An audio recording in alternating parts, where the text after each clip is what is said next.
the Brittany and Jared conversation. Oh, Christ on a cracker. These are two fucking teenagers. Oh, they're idiots.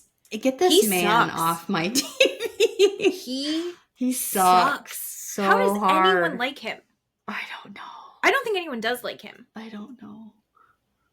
And she seems nuts and he seems nuts. So she's like he's meeting up with her to be supportive of her after everything that she went through on this boat. She called it. Oh my God. The flight was the most traumatic experience of her life. Really? Getting yelled at on a plane? Give me a break. That's the most... Your daughters don't speak to you. Right. But this? Yeah. That flight? Listener discretion advised. Adult language and mature content.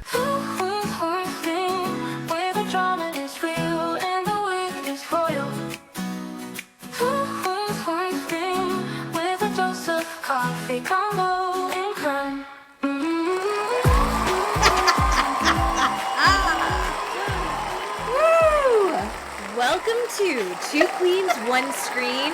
I'm Jen. I'm Keely. And I found a button that makes noise. I'm very excited. Sound effects. Sound effects. Perfect. Yes, this is going to be so great. It's going to be... I'm going to try not to be annoying with it, but also can't help ourselves. We got a good week this week. I think nothing too crazy. So we have what was dubbed as the 14th episode of Real Housewives. And then also we have another fun People Investigates True Crime Story Time from Keely. That is whacked out. Oh, I have a note about that. We'll get to it when we get there. Okay. But, so I do need to address the elephant in the room that is actually a monkey in the room. Ooh, look behind me. I got a monkey. Keely got a new lamp. He's a lamp. It's literally a brass monkey. What the fuck is that? He's so cute. Stop it right now. He's so cute. I got him at TJ Maxx, and when I was buying him, fucking Steve was with me. And yes, it's a Steve story. I'm talking to the cashier, and the kid behind the counter is very funny. And he's like, "This is an awesome lamp. I did not know we had this." And then I hear, in the background, Steve is talking, and I know he's not talking to me, but he's talking, and I'm thinking to myself, God damn it, he is talking to a stranger in line again about God knows what. Mm-hmm. And I turn around while the kid is, bagging my other stuff that I bought. And he is talking to the lady next to me at the other cashier. And that lady goes, "I almost bought that monkey. He was in my cart for the longest time. And I drove him around the store. And then I decided to put him back. And I said, well, it's not your monkey anymore. It's my monkey." And Steve's like, "This is the best conversation I've ever heard." And I said, "You started it. Why?" And he goes, "It was her, not me. She's the one that started it." And we pretended to have this weird fight. It's so weird. I love a fake fight with a stranger. That's a good one. Yeah. But I don't do that. I don't talk to people. I don't look at people. I will be kind and courteous and, to the cashier, I'm glad that you're here today. Thanks for coming into work, right? This is a shitty job, and I hope people are nice to you. I do not just for funsies talk to strangers like Steve does. It is so weird, and I call it his fucking face. It's your fucking face. There's something wrong with you that people think they need to talk to you. Steve has kind of a permanent grin. Yeah. He's always smiling. He's just friendly. He's approachable. That's fantastic. I am not. So stay away. And I have my monkey, and I named him Miko. And it is after Steve and Mike's childhood cat. Who was badass. Yes. Badass neighborhood cat who didn't have a tail. And then within a couple years, all the random stray neighborhood kittens also didn't have tails because apparently it was genetic. So Miko the monkey has now joined my decorations. And I love him. He's so cute. We have eclectic decor, you and I. And I feel like we talk about there's a theme of Housewives. It seems like there's been themes. Oh, God, yeah. And I feel like eclectic decor would be the theme this week because we saw the inside of Bronwyn's house again. Matt sat with me while I was watching it today, and he was like, what is that living room? He's like, what is she wearing?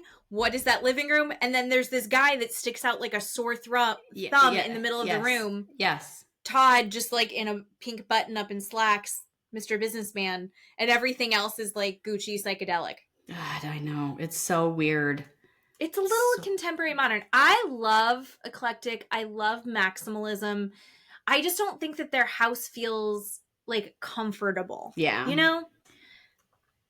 And we know that there's dog poop everywhere. So it just seems like not my... I like it. I like the idea of it. I think in practice it just doesn't work out for me. But I will say that Mary's house is like Whoville. And it is very homey in there. I could totally live in Mary's Whoville house with all of her. There's so much going on in there. I don't... Is eclectic right for Mary's? It's eclectic and it's maximalist and it's... What's a nice euphemism for gaudy? God, yeah. It's bedazzled. Mm-hmm. It's a lot of over the top, you know, ornate. Everything has extra accoutrement and decorations. Thank you, Mary. Filgery, a lot of filgery. Remember the chairs with all the... Oh my gosh, the chairs were so huge. So, that was kind of like the thing. But we started in Whitney's house, which I'm going to be honest, of all the housewives, if I could live in any of the... I feel like Whitney's house is the house that I like the most. Just because it's like a house. It's like a normal... It's very, very nice, but it's like a normal home. Okay. I would put pictures all over the wall. Yeah. It needs a little bit more to it, but I like her house the best. I feel the same way about like on Beverly Hills. Lisa Vanderpump's house, so gorgeous. Yes. But I really like Kyle's because even though it's really beautiful, it also feels like a home. Yes. There's a coziness to it. There's like I'm going to go sit on the couch. Yeah. I am okay to be here in jeans. You know, there's some of those houses where you're like, I can't wear jeans here. Yeah. Right. Boz's house actually is an over-the-top version. I feel like you could be comfortable in Boz's house. I think so. I could. Even it's though gorgeous. Yeah. God, I love Boz's house. Yeah. Sorry, I went on a tangent. But we start Real Housewives with the Brittany Potluck surprise. Can I start with, I know you and I disagree on the people and whose team we are on. I think neither of us are on Team Brittany, right? Correct. I'm fucking furious. I think this was one of the least intense episodes until we got to the end. I hate that what is bringing this group together is taking care of Brittany. Brittany does not deserve to be taken care of. Correct. She's a terrible mother. She's obnoxious as fuck. Listen, did it happen? Did it not happen? Even if everything Meredith being an asshole to her, if everything they said is true, you get yelled at on a flight. Get the fuck over it. Yes. This is too fucking much. I'm so irritated by this, like, we need to protect Brittany. Why do we need to protect Brittany? She's a grown woman, she is a mother, and she's a shitty person. Like, there's no part of if I had the sound effects button, I would applause you right now. Applause yourself. Thank you. Thank you. Beautiful. Thank you guys. That was beautiful. She shows up in a fur coat with, again, no makeup on. We get it. You've been traumatized. You're trauma baby. We get it. Please stop. I get that it was like a fun cheer up mode. If someone's going to throw the party, the least egregious person to do this is Whitney, because Whitney's a ding dong. I like Whitney. I think she's a ding dong. I'm really not in her corner. But I'm also not anti-Whitney right now. I'm kind of whatever about her. But I do enjoy that they decided to do, Angie came in, she's like, let's do high body count hair. And so she like teased and made everyone's hair look ridiculous and put in fake extensions and everyone looked a mess. And the only credit that I will give Brittany is she walked in and went, oh my God, is it high body count hair? She's in on the joke for herself. So that I applaud. That she's at least can see herself clearly enough there. And she had like a fun response to that. And I'm going to be honest, I would like my birthday party to be Brittany Potluck themed because I want to be treated like a princess the way these women bent over backwards for her. Bronwyn had a mobile Build-A-Bear station because she threw Uni the unicorn over, and then everyone made her a cute little bear. I thought that was a thoughtful, nice thing to do. I still hate that it was the effort was wasted on Brittany, but it was a nice thing to do, except for Mary. Mary stuffed a thing, but she was like, "Yeah, play my little sound." And they're like, "What does it say? We can't hear anything." She's like, "Yeah, because it's nothing." There's nothing in there. Thinks that Mary thinks that Meredith was in the wrong, but she's still not really that into Brittany. Yeah. So she's like, I will be cordial, but I'm not really participating, which is exactly the Mary that I love. Yes. That's amazing. That was really fun. It was two thumbs down for me. That's how I rate that. 2 thumbs down. So Meredith told Bronwyn, they got together and she was like, yeah, I was talking shit, but she had headphones on. She shouldn't have been eavesdropping. And Heather, I know you're going to get so mad about Heather. Oh, I hate Heather. And Heather was basically saying, well, she can't gaslight us into thinking this didn't happen. This is really crazy. She has no remorse. And everyone just kind of like, she just kind of rallies everybody anti-Meredith. I complain about the online discourse and how it interferes with me getting to watch the show. And BravoCon has not helped with any of that. Oh, God, yeah. I am still 50-50 as far as the playing goes. Because I'm not on anyone's side. I think Brittany sucks. I think Meredith probably did lay into her for a while and too hard. Not to the point that we need to throw Brittany a party. But...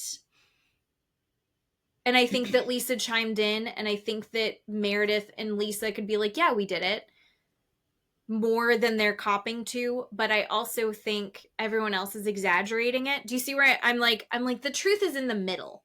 I think everyone has, like, decided to divide extra far, but I think the truth is in the middle.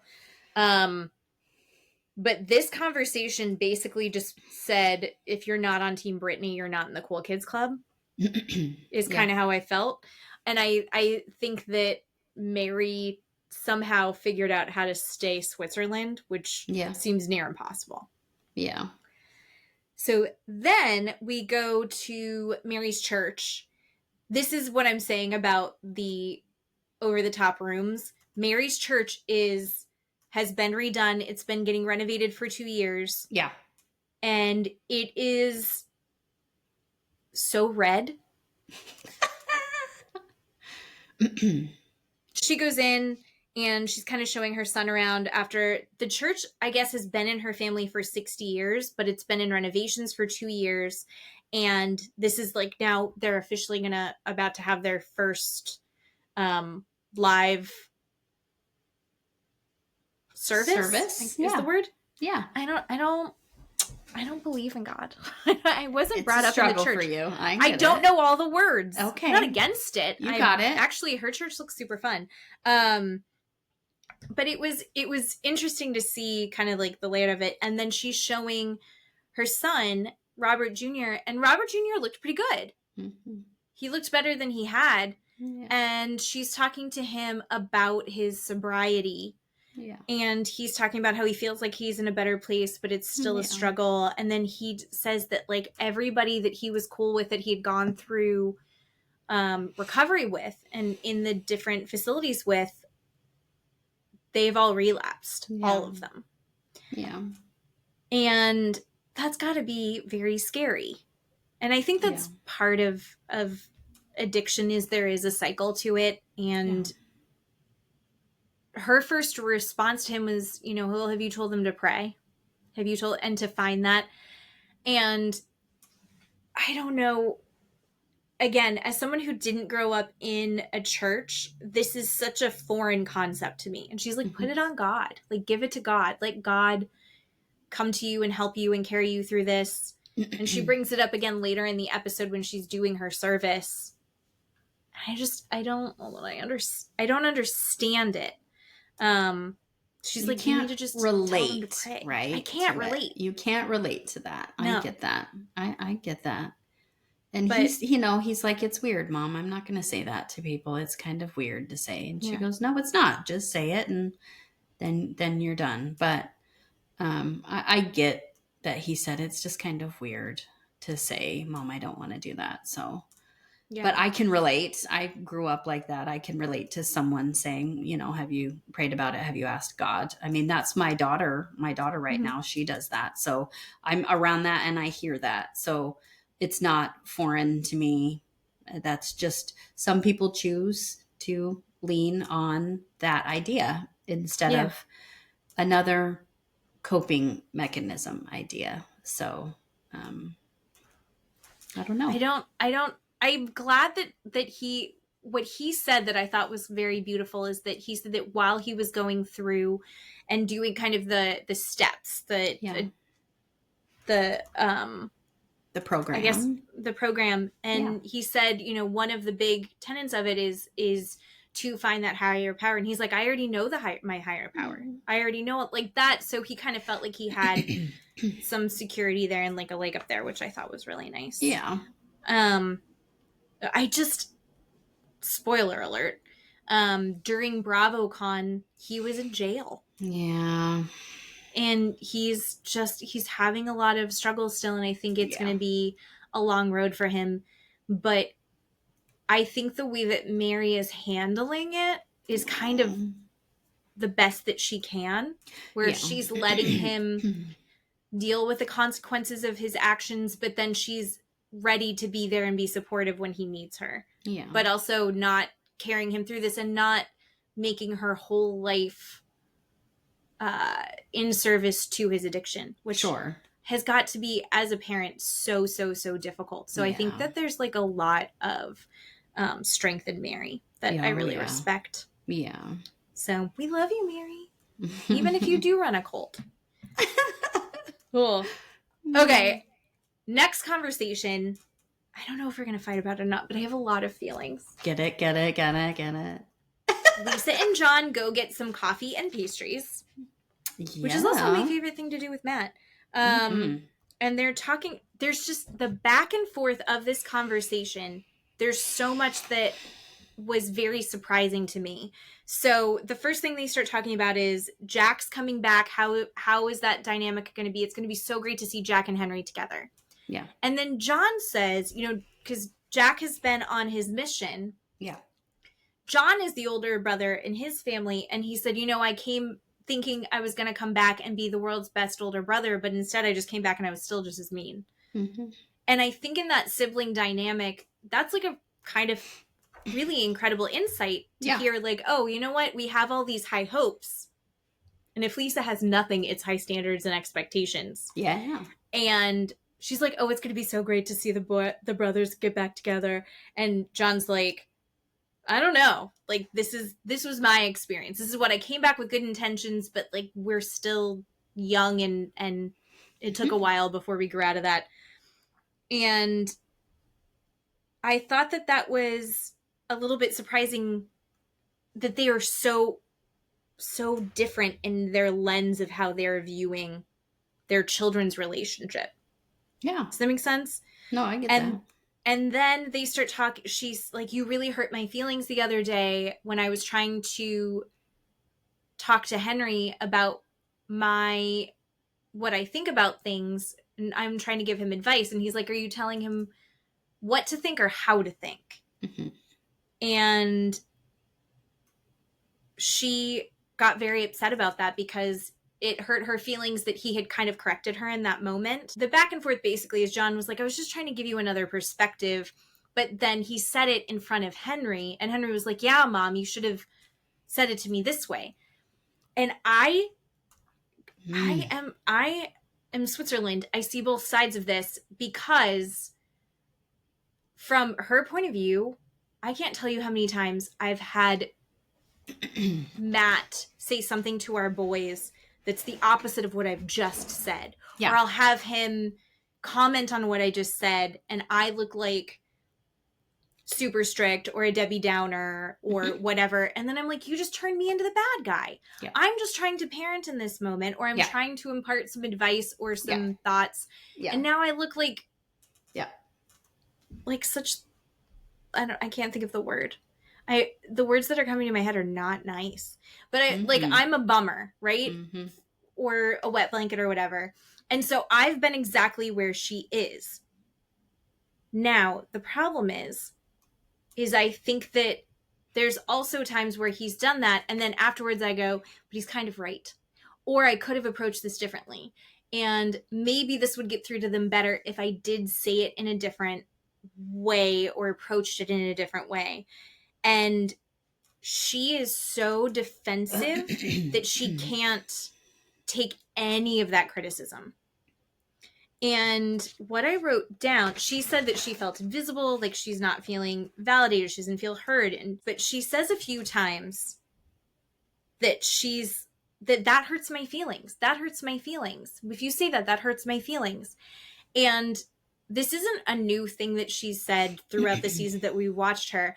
And what I kind of realized is I think that the second that she has a big feeling, she feels it as an attack. I don't think she can hear criticism or pushback because she immediately goes on the defensive. And we're watching her child wounds. We know that she was having to be an adult way too early and be in charge of all of her sisters like they were her daughters instead of her sisters. But I think also she's so loud and responsive that people back down to her a lot. And I think that works amazing in business. And I think that it's starting to really erode her relationships. And I think that there's probably a massive disconnect for her because this thing that has served her so well in so many areas of her life is not serving her at this stage in her relationships with her husband and in some of her relationships with these women, that it's like, it feels like she's being rejected by everybody. And like, I think that's why she's unraveling is what I'm seeing. I don't know. What are the, there was also a part where she was like, I'm just a very good listener. And he's like, no, you're not. I was like, what do you think? Do you think Lisa's a good listener? And how did you feel about that conversation? Well, there's a lot to unpack with that conversation. And might I say with what you just said, here's the thing. Lisa grew up in New York. And I grew up in New York.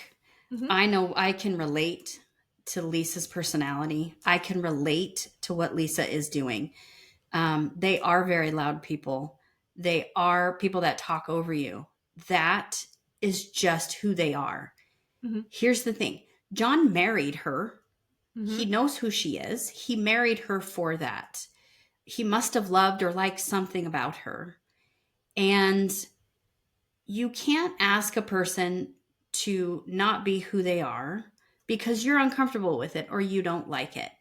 And you can't also ask a person to not be who they are when they can't control that stuff. And it just pisses me off that their relationship is not in a good place right now. And that's part of it. And he's using all of those things that he once loved about her against her now, right? You don't let me speak. You're not a good listener. All of these things that maybe attracted her to him because she was direct, because she was outspoken, because she could take care of herself. Now those things are a fault to him about her. And that's not fair. They need to go to counseling. They need to talk about it, and they need to come to an agreement. An agreement is can you love me for who I am? And maybe I will take a step back when I am doing those things and say, okay, I remember that I'm overbearing. I remember that I'm loud. Maybe I won't be so loud. But she's going to be loud. Mm-hmm. And counseling helps with that. And if they don't do that, this is what it bothers me, that people see her, she's unraveling. I don't think Mm-hmm. she's unraveling. I think she's like a raw nerve. Right, because the one person in her life that was her best friend, that loved her for her, is now backing away, going, I'm not sure anymore. And yes, you're going to have two different opinions about your children. Mm-hmm. I will die on this hill. I am 1,000% sure women, mothers, men, and husbands have a totally different idea of what they see in their children. Women are more connected to their children than men are. We carried them, we gave birth to them, we have this connection with them. When they leave our house and go and do things, it affects us differently than it affects the dad. It's just a fact. And men don't understand that. And when he looks at her and is like, I don't really give a shit about, how their relationship is going to be because they're boys and they're brothers, and this is what I experienced. And she is an excited mother to see her son come home. She's an excited mother to see her kids be together. And he's not giving that to her. He's not letting her have that. He's telling her she's wrong. He's telling her that's not how it's going to be. And then he blames her for everything that she is as a person. And she's trying to explain to him how she feels and what's going on. And he's just cutting her off at the knees. And that is their relationship problem. That's their breakdown in their relationship. But again, men and women, mothers and fathers, have a completely different view of their children. No parent, man or woman, should ever, ever step in front of, talk over, dismiss, undermine that other parent in front of that child, ever. That I will die on that hill. I have had that happen to me in this household. I've gotten dismissed, I've gotten undermined, and I've gotten shown that I have no authority in this house. That is very damaging. And it is very crucial to have that child or children in the home see these parents work together. As a unit and not as separate, because then those children learn to go to one or the other over the other person. They learn that. They're not stupid, because they can get whatever they want from dad or from mom, and not the opposite. And dad's going to go, don't worry about what mom says, just do it. We're not going to tell her. That is not okay. Not healthy. Not healthy at all. And when he does that in front of their kids, again, because their marriage is fracturing, that's why he's doing it. I don't think if their marriage was in trouble, he wouldn't have done that. I saw it very differently. I saw that moment where I can definitely cop to, I think I'm the Lisa in that situation, and I'm kind of more hard-headed with our boys. I'm stricter with the boys. I have higher expectation with the boys.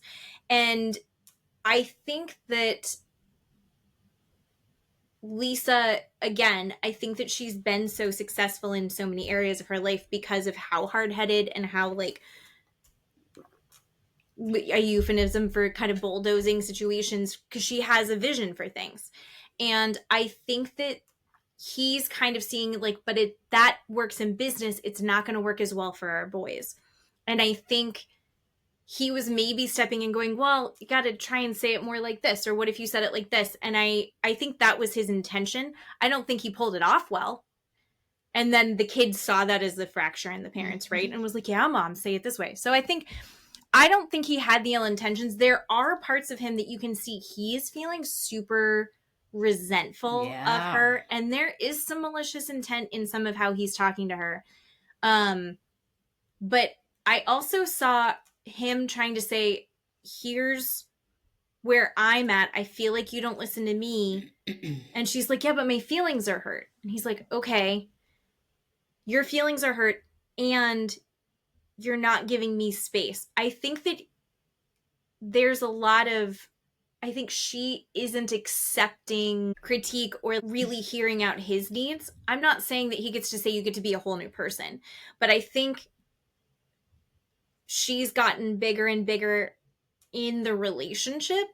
And he's, you know, at first he's in awe of it. And this is awesome. And her ideas are great. And look at, she's making them happen. And oh my God, we take over Sundance and how cool and all of those things.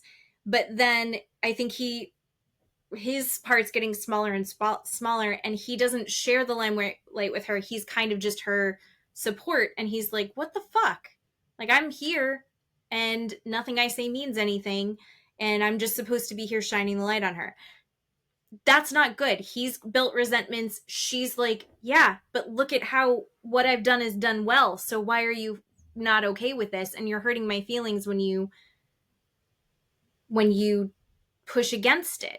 And I think that there's a part where, like, at this point, there's been so much pushback against her from the ladies, from her son. I think her son, Jack, was like, Mom, back off. I'm going to go be, and that's just that age, right? Mm-hmm.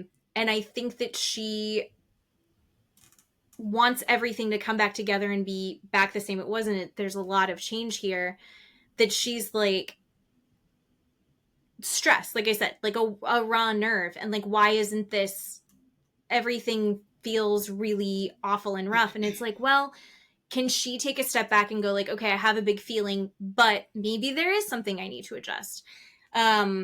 We'll talk about the Bronwyn and evolving in a marriage, but I think that there is some evolving that she can do, because there can be a give and a take. And I'm not saying she's to change who she is, but it's like, oh, I do need to take a second and hear him out. I do need to give him validation as well. And sometimes, and I think at this point, it's been so long that either he didn't communicate that he didn't feel heard, until now it's like become this giant pile of resentments that now he's just like pissed off and they're in a bad place. And she's like, what the actual fuck? I don't think she noticed because she's so busy running their whole fucking life. Mm-hmm. So is it fair? No. Is anyone totally in the wrong here? No. But like, everybody has to do something to give to make everything come back together. And I feel like he doesn't really want to make anything better right now. He's kind of punishing her. I felt like in that conversation, he was like teasing her and being like, oh, what? Or no, he was on his cell phone. He was like, Yeah.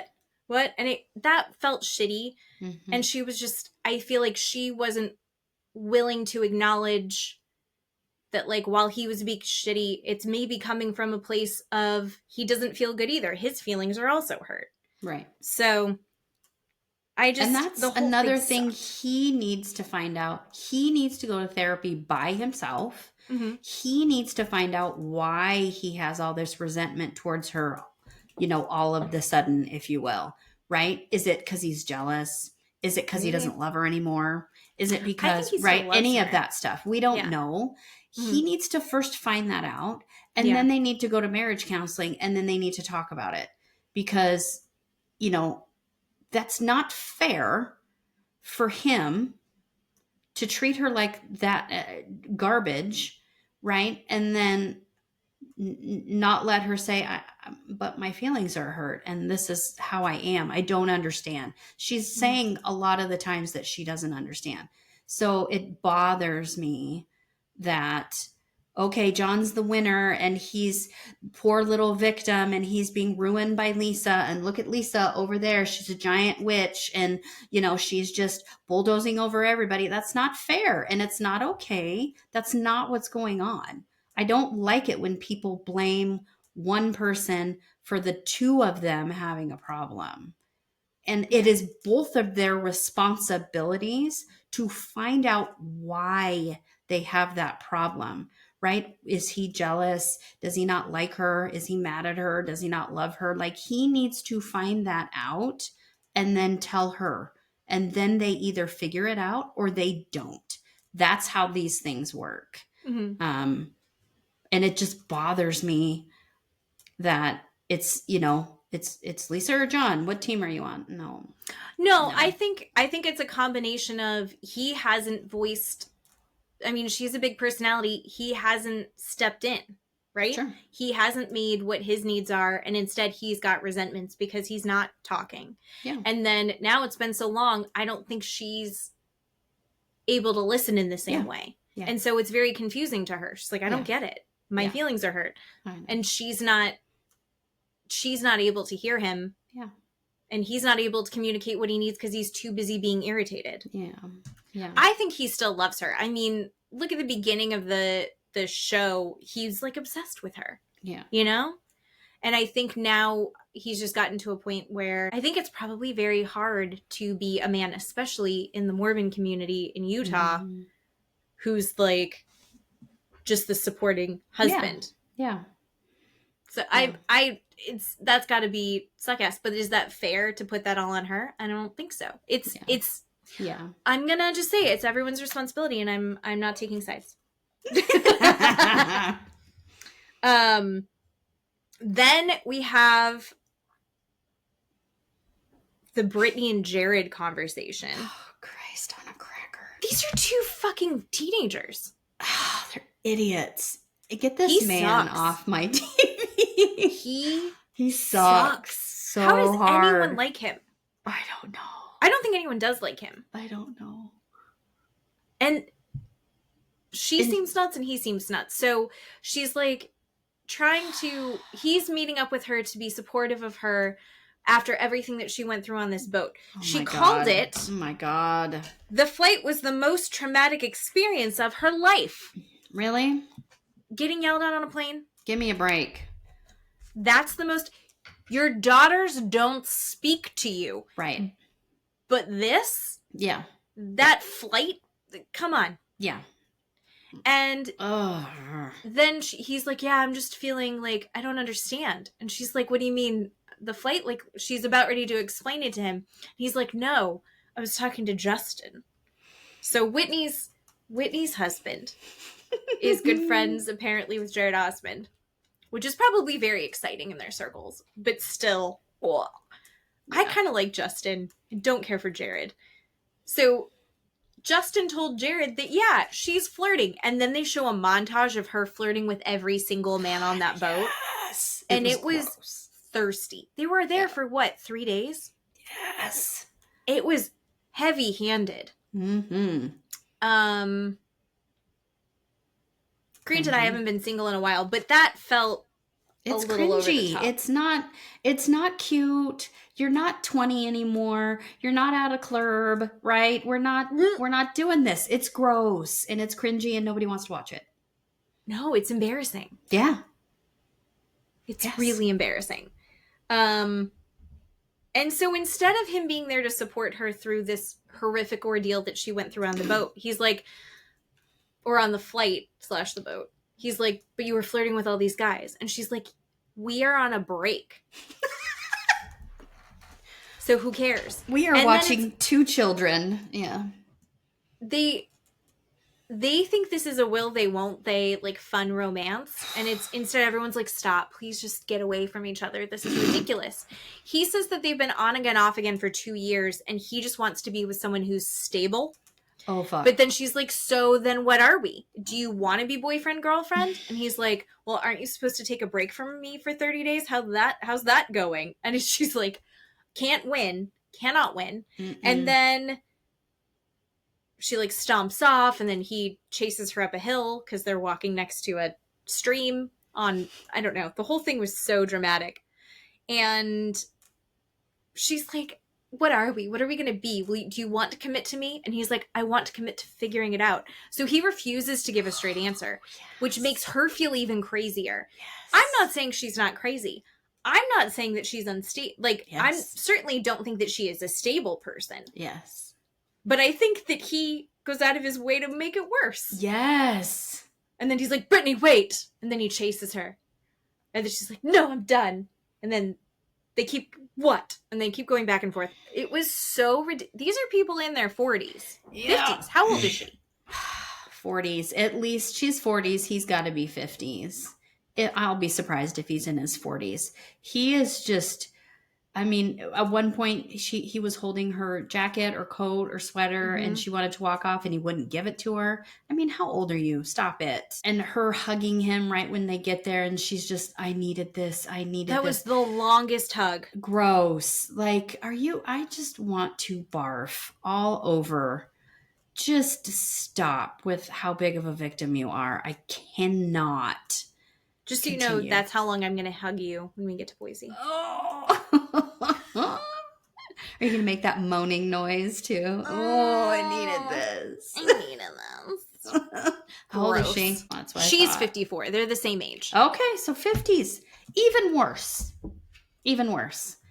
Terrible. Just terrible people. Get them off my screen. I don't enjoy watching that. I know that we just gave it airtime, but I don't care. I don't care. I hate that everyone's rallying around her. I just want none of it. In what could be a worse relationship, then we get to see Bronwyn and Todd.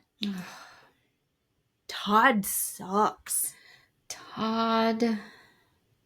I cannot find a word that is harsh enough for that conversation. So I guess she like kind of kicked him out and made him stay at a hotel for a little bit. So maybe I take back what I said, that I didn't believe her, that she made him not come back. Yeah. She was really heated. He was really heated. And I guess they got into a big fight. So then he had called and said that he wanted to come back home. And she's like, you can come home, but we have to talk about this. And so then they get together. And this conversation, did it soften you at all for her? No.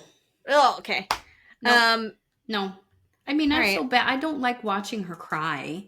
And I don't like watching him, God, what's the word I'm thinking of? Minimize what happened when he says, we've talked about it, it's over, and we can move on. No, dipshit. Right, like she doesn't feel any better. What?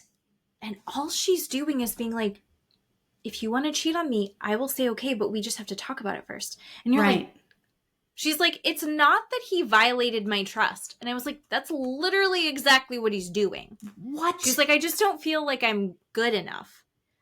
And I was like, she has made this all of her responsibility to manage.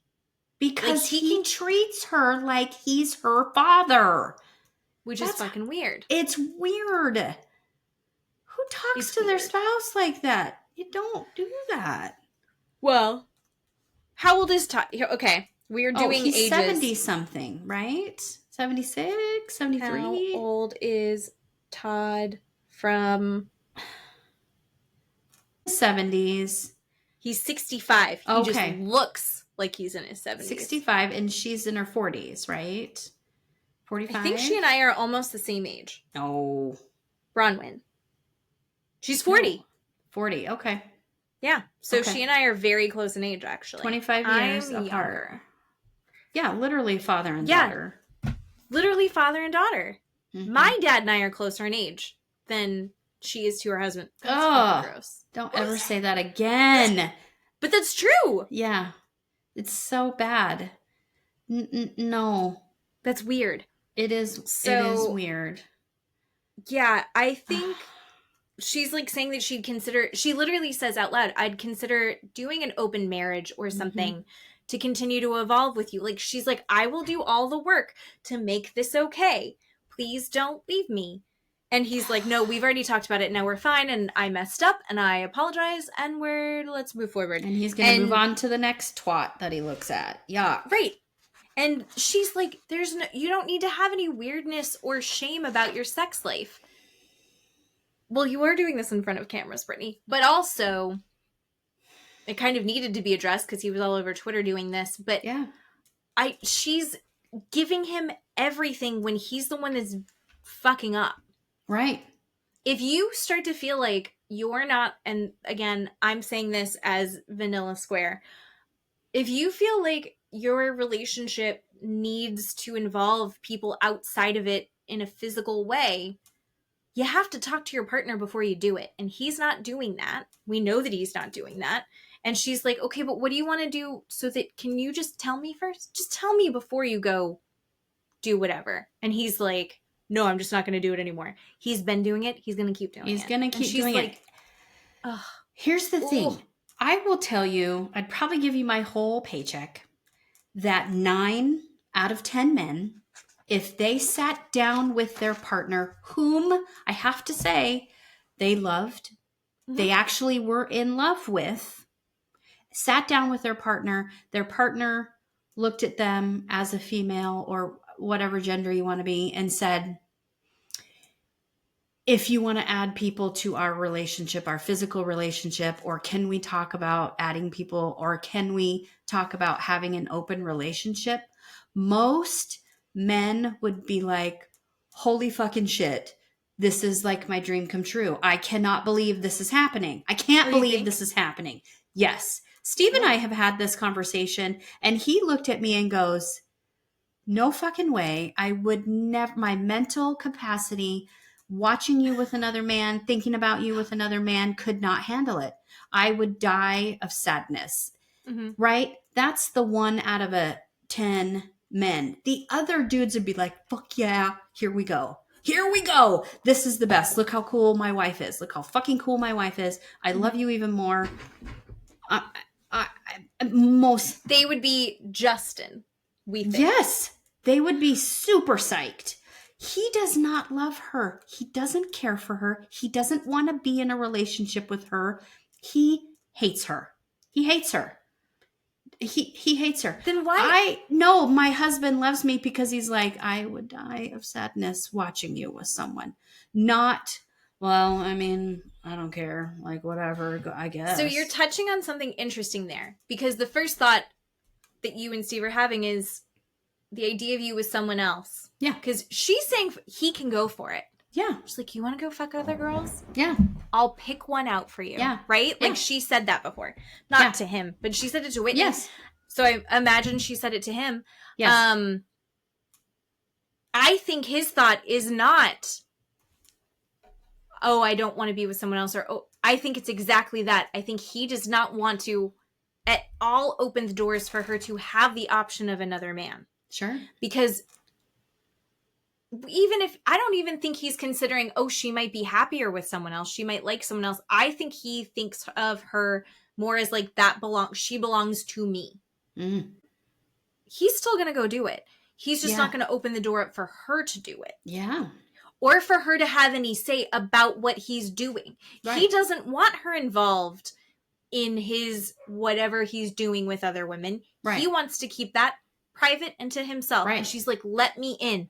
Just give me a little inch into this other side that you're doing, that you're keeping from me. And he's like, no, that's mine. I won't do it anymore. Yeah. I'm sure he won't. No. That's how I was hearing that conversation. Mm-hmm. And here's the thing. Matt and I have had conversations about it in the sense that we are watching 90 Day Fiancé with Gino, or, you know, watching it come up in this show or whenever else it's come up. Yeah. And 100% of the time, Matt's like, of course, absolutely not. One, because of course he wouldn't want me with anyone else and that would destroy him. But two, the idea of him having to take on another person, I'm too much work. He doesn't have the bandwidth to take on another. Mm-hmm. Sure. So Bronwyn just needs to be more work. Right? I guess, just be higher maintenance. I guess, sure. Yeah. But she's just this pathetic puddle around him that I cannot handle. And I don't understand what that is. Because the pathetic puddle is not getting her anywhere. It's not.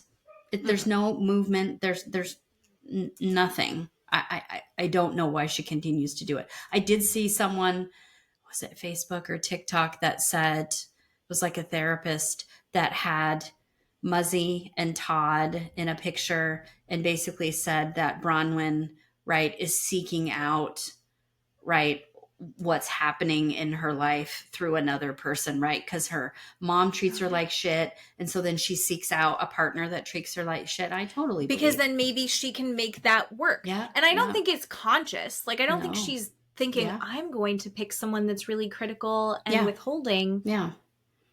But I do think that, I mean, we recreate those relationships. Mm-hmm.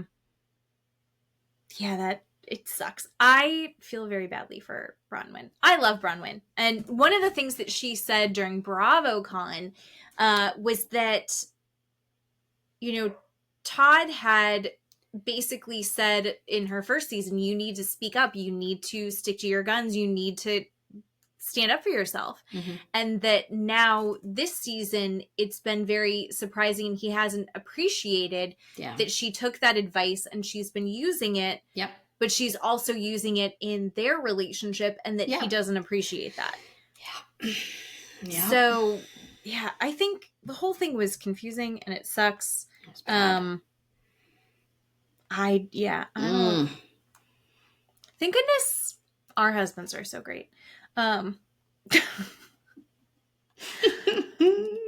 P.S., just so you know, PS. Steve said he could not kiss another woman too. He was like, I can't do that. So I don't want anybody to think that it was just me being like, hey, I want 2 guys. No, we had a discussion. He was like, I don't want to have that. There's no need. That doesn't excite me. Like me with another woman, right? Or, you know, any of that threesome did not excite him like that. 2 women and 1 guy, that was not a thing. You know, he was just like, I can't do that. That's not for me. So, I mean, we had the, you know, both side conversation. And we had it in the context, I don't want to get sideways, that I wanted to do anything or he wanted to do anything. No, it's 2025. Just like you were, right? We're all just talking about it. We have to talk about it. Because it comes up all everywhere. over the place. Yeah. And I really wanted to know what he thought about it. I kind of knew what he was going to say, but I wanted to know what he thought about it. Because a lot of guys are like, yeah, 2 girls. I totally want to see 2 Sounds girls. Great. Sounds great. Right. Yeah. But he was like, no, I don't want to watch that either. I think if you know what you're doing, you're like, this is too much. Right. It's too many things going on. And having a conversation, you always need to have these conversations. It's okay. Yeah. And plus, then it's fun. We're done. I was on TikTok the other night and somehow this thing popped up where it was like, ask your boyfriend these questions. And if he gets any of them wrong, he's got to take you on a shopping spree tomorrow. And it was like, and there were different themes. So one of them was like fantasy theme. It's like, are you a mermaid or a fairy? Would you have a Pegasus or something else? I don't know. Phoenix. It was just like all of these like dumb, or it's like, what do you like better? Coffee in bed or going out to brunch? Do you like skincare or makeup? They were so fucking dumb. But Matt and I spent like an hour because once you look at one of them, then it's like, do you want another one? Yeah. And we were going through them for like an hour and I was laughing so hard, but also you do 3 of them and I'm taking them very seriously. I'm like, do you know? Do I like biscuits or croissants? Right. And yes. And then serious. Once you get through enough of them, they start to get explicit. Which was like, it was still like, you know, what's her favorite? What Disney princess is she? Is she Elsa or Anna? Yeah. But then it's like, if he gets more than 2 wrong, he has to go down on you. And Matt was like, Jesus Christ. And I was like, yeah, stakes are high. And now I'd like to talk about church. We'll just segue right into church. I didn't even mention the video that you sent me about the other orifice that is the trend going around on TikTok that I love. Oh, which one was it? These are the things that I haven't put up my butt. Oh my God, I love this trend. I love this trend. And the men don't know. They're like, off camera, list all the tools you have in your toolbox, or list all your favorite foods, or what are all the things that you've touched today, or like what are the tools that you need to do your job.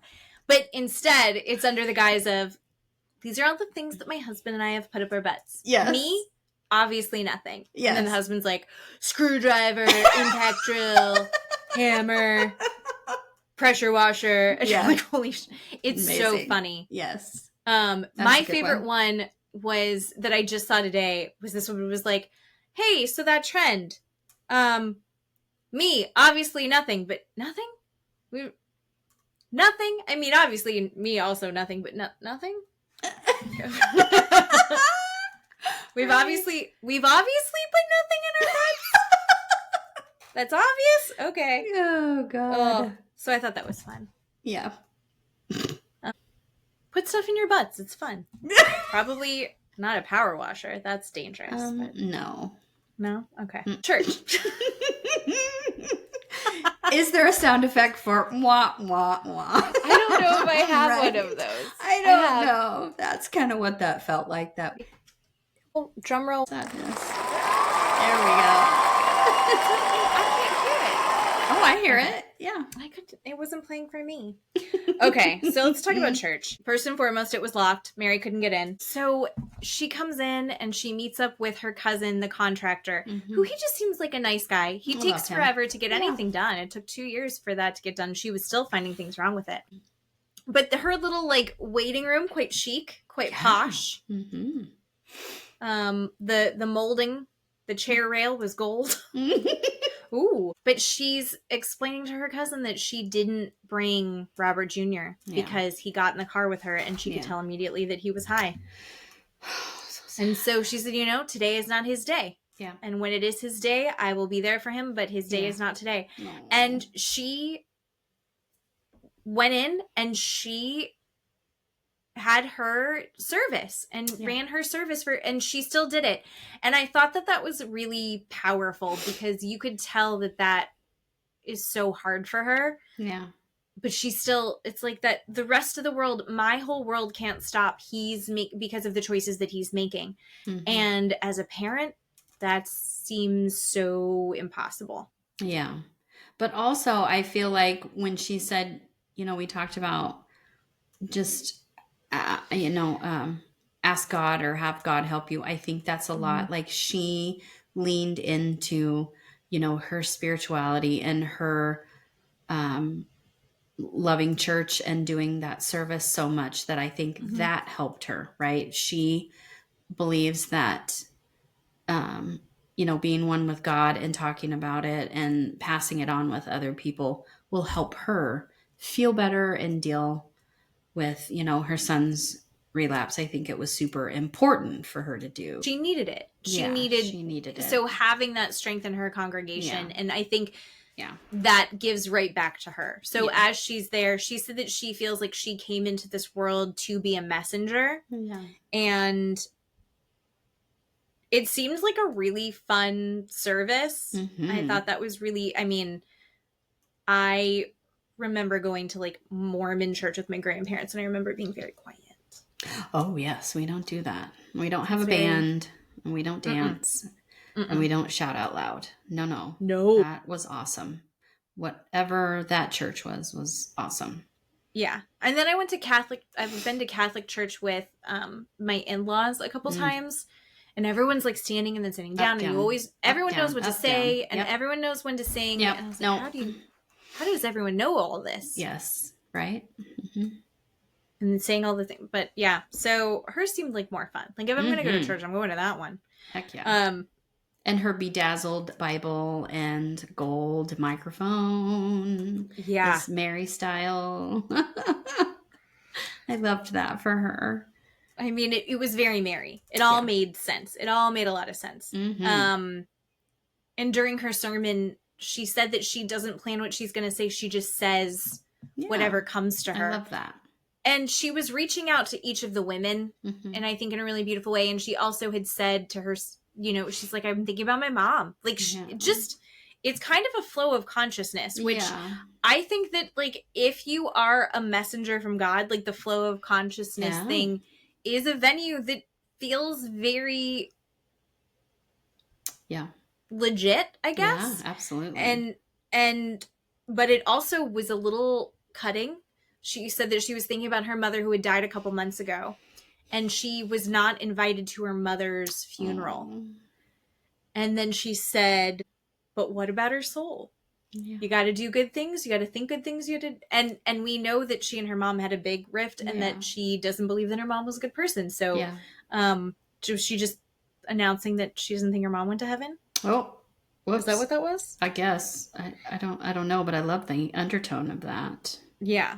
And then we all know that, like, while she's not a fan of Britney, she did invite, so all the women, so Lisa and Meredith got there last, but they were there. And Whitney and Heather came together. Angie and Bronwyn were also there. And then they were both surprised when Meredith and Lisa showed up. Yeah. But Mary invited all of them. Yeah. And Mary, during her sermon, was kind of pointing at each of the women and to the whole congregation saying, like, God is here. Like, I want what you need, God is going to give you. And God is giving you this. And God is giving you strength. And kind of also putting out her blessings / like hopes. Yeah. And support for each of the women. And then she got to Lisa and she was like, Lisa, God's going to give you a sound mind. And I was like, oh, holy shit. Whoops. Oh, that's not nice. From the pulpit. Yeah. That seemed inappropriate. But Lisa, everyone seemed really appreciative of the whole thing. And Lisa said that she believes that you can connect to the Lord in any, like, she doesn't have to be in her church to feel a connection with God. Like, she can go anywhere. And she's like, except for the Church of Satan. Oh my God. Except for I do still donate to them. And they were like, excuse me, what? Yeah, the producer. What? And she was like, yes, if they ask for a donation, I'll still give them tequila. So apparently, if you're part of the Church of Satan, you may have received tequila from Lisa Barlow. Sure. Love that idea. What? I love that. Why? I don't know, but it's amazing. Amazing. I am upset about how bitchy Heather was to Meredith when she first got there. That was not okay. So mean girl. It was high school mean girl. Regina George shit. Like, that's not... Well, Whitney started it with, like, the whores are going to burst into flame at church. And it's like, I don't think that Lisa and Meredith, you cannot agree with them and you can be like those fucking bitches. I don't think they're whores. No, not okay. No one's calling Meredith a whore other than Lisa when she's mad. And if someone were to say that to her or about her, she would lose her ever-loving goddamn mind and would say, that's not okay. You can't say that to people. You can't say that about people. Right? You need to apologize. But her and Heather can just run their fat ass mouth to her face and it's fine.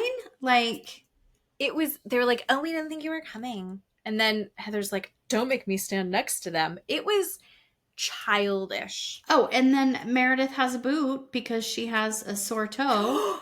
And Heather goes, oh, is that from kicking Britney? Bitch, please. Which was shitty because also she was the first person to find out that Meredith had probably broken her. We thought she broke her toe. Right. And she had told her the whole story about that. So then just to throw, it's just a weird, shitty thing to say to make people uncomfortable. And I don't believe in God. I do believe that a church is sacred. Yeah. You know, like, it's like, you don't go in there with the wrong intentions. Yeah. Like, you go in there and you are respectful and kind and generous and giving of grace. And that's what you do in church. Whether you believe it or not, I think. But so what I'm saying is I'm better than Heather Gay. Thank you very much. I would second that. Oh, yeah. I was disappointed in Heather. I think Heather's in a weird headspace. I hope that Heather can kind of get her shit back together because I'm not liking this direction that things are going. I said at the beginning, I'm going to say it again. I hate this team Britney thing. If we're all going to galvanize around something, don't make it fucking Britney. Right. I mean, they should be throwing Mary parties because of everything she's going through and supporting Mary. And, you know, they want to pick someone who needs love and support and constant checking in on. That needs to be Mary. Why is it not Mary right now? Right. Or Bronwyn. I don't know. If you're going to pick somebody that we need to support, Bronwyn seems like a good person. Sure. If everyone was supporting Lisa, I think this season would be way more fun. Yeah. Right? Yeah. If we could, and then maybe Lisa would stop being so violent verbally with everybody. Mm-hmm. I can get behind Bronwyn or Mary for sure. Yeah. Yeah. What? But Brittany, I hate it. She's not a fun victim to support, in my feelings. So, but it looks like Brittany is going to have a conversation with Meredith, and I think it's going to go really bad. Yes. Because they showed none of it, other than going the two of them looking at Brittany. each other. Hello, Meredith, and then it was over. Yeah, that's all they showed us. Yikes! Super scary. So yes, I did want to tell you something that I guess kind of goes with Salt Lake City. Mm-hmm. I know you love the boat show. I know you love it, and we just got the crossover with Below Deck Down Under. So I thought I would watch Below Deck Down Under, this, recent season that just came out, right? Season 3, I think it is. Mm-hmm. I'm so bored. I hate it. Which one are you? Wait, which one are you on? Which one? It's season 3. Who's the captain? It's Captain Jason, and the chef is Serena, and there's Anthony, the sous chef, and it's so boring. It's so boring. Every season, the beginning is hard. You need to get with, is Aisha on this one? I don't think Aisha's on that one. No. If you will love Aisha. Okay. So watch Captain Sandy. Captain Sandy is doing it. I think is she in the Mediterranean right now? Captain Sandy's good. Go all the way back.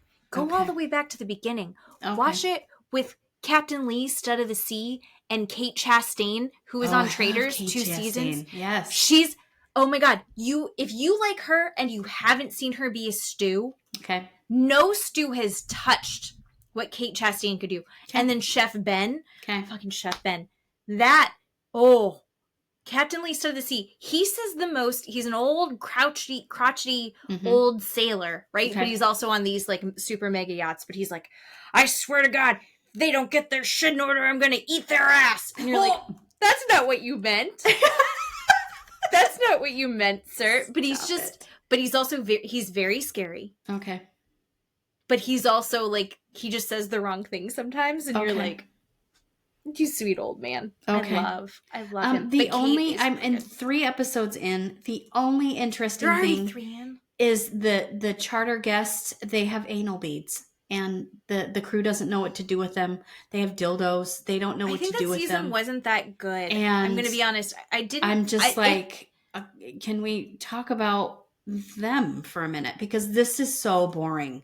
Yeah. I couldn't. And I told Steve, and Steve's like, oh, really? And I said, well, let's just watch it. So we watched an episode and he was like, you haven't fallen in love with the other thing. So it becomes like putting The Office on, even when it's a new episode, because it's like, you know what it's going to be. Okay.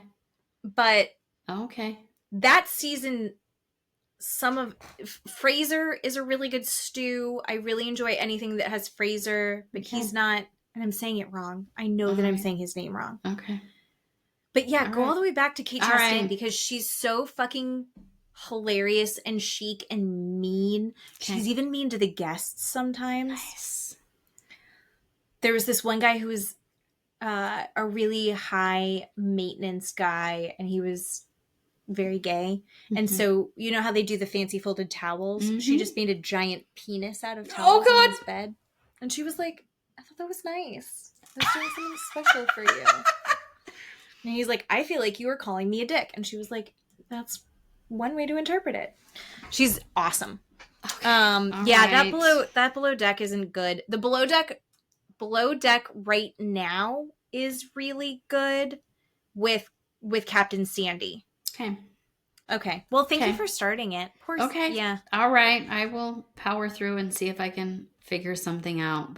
And a new season is about to start for that. Yeah. And so that'll actually have the Housewives on it. Right. And then that's why I wanted to start a little bit, because I wanted to watch that. And I have no idea what any of these terms mean. Stew and bosun, and I don't know what any of those words were. I literally had to two give halves it a of the boat, right? Yeah, I figured that out. Yes. Okay, so you already know. I got it. Well, now you know. I know it now, but I didn't know. It took me almost the whole episode while I'm Googling it to figure out what all these meant. Because everyone else already knows because we've been watching it for so long. Yeah. So you're yeah. Yeah. And Steve was trying to tell me, and I was like, shut up. I got to figure it out because you're confusing me. I can't listen to what you're telling me. It's not making sense. If he would have said, like you just said, there's two sides, or there's two, whatever. There's interior and exterior. Yeah, interior and exterior. I didn't get that. If he would have said that, I would have been like, oh, okay, that makes total sense. But, yeah, no, I had to. Yeah, the chief stew, she won't name a first and second. And I'm like, I want to die. I want to die. Oh, that part is annoying. And I don't like Serena. I do like Serena. I think if I was friends in real life, I think I would love Serena. Mm-hmm. But on the show, I don't enjoy her. Okay.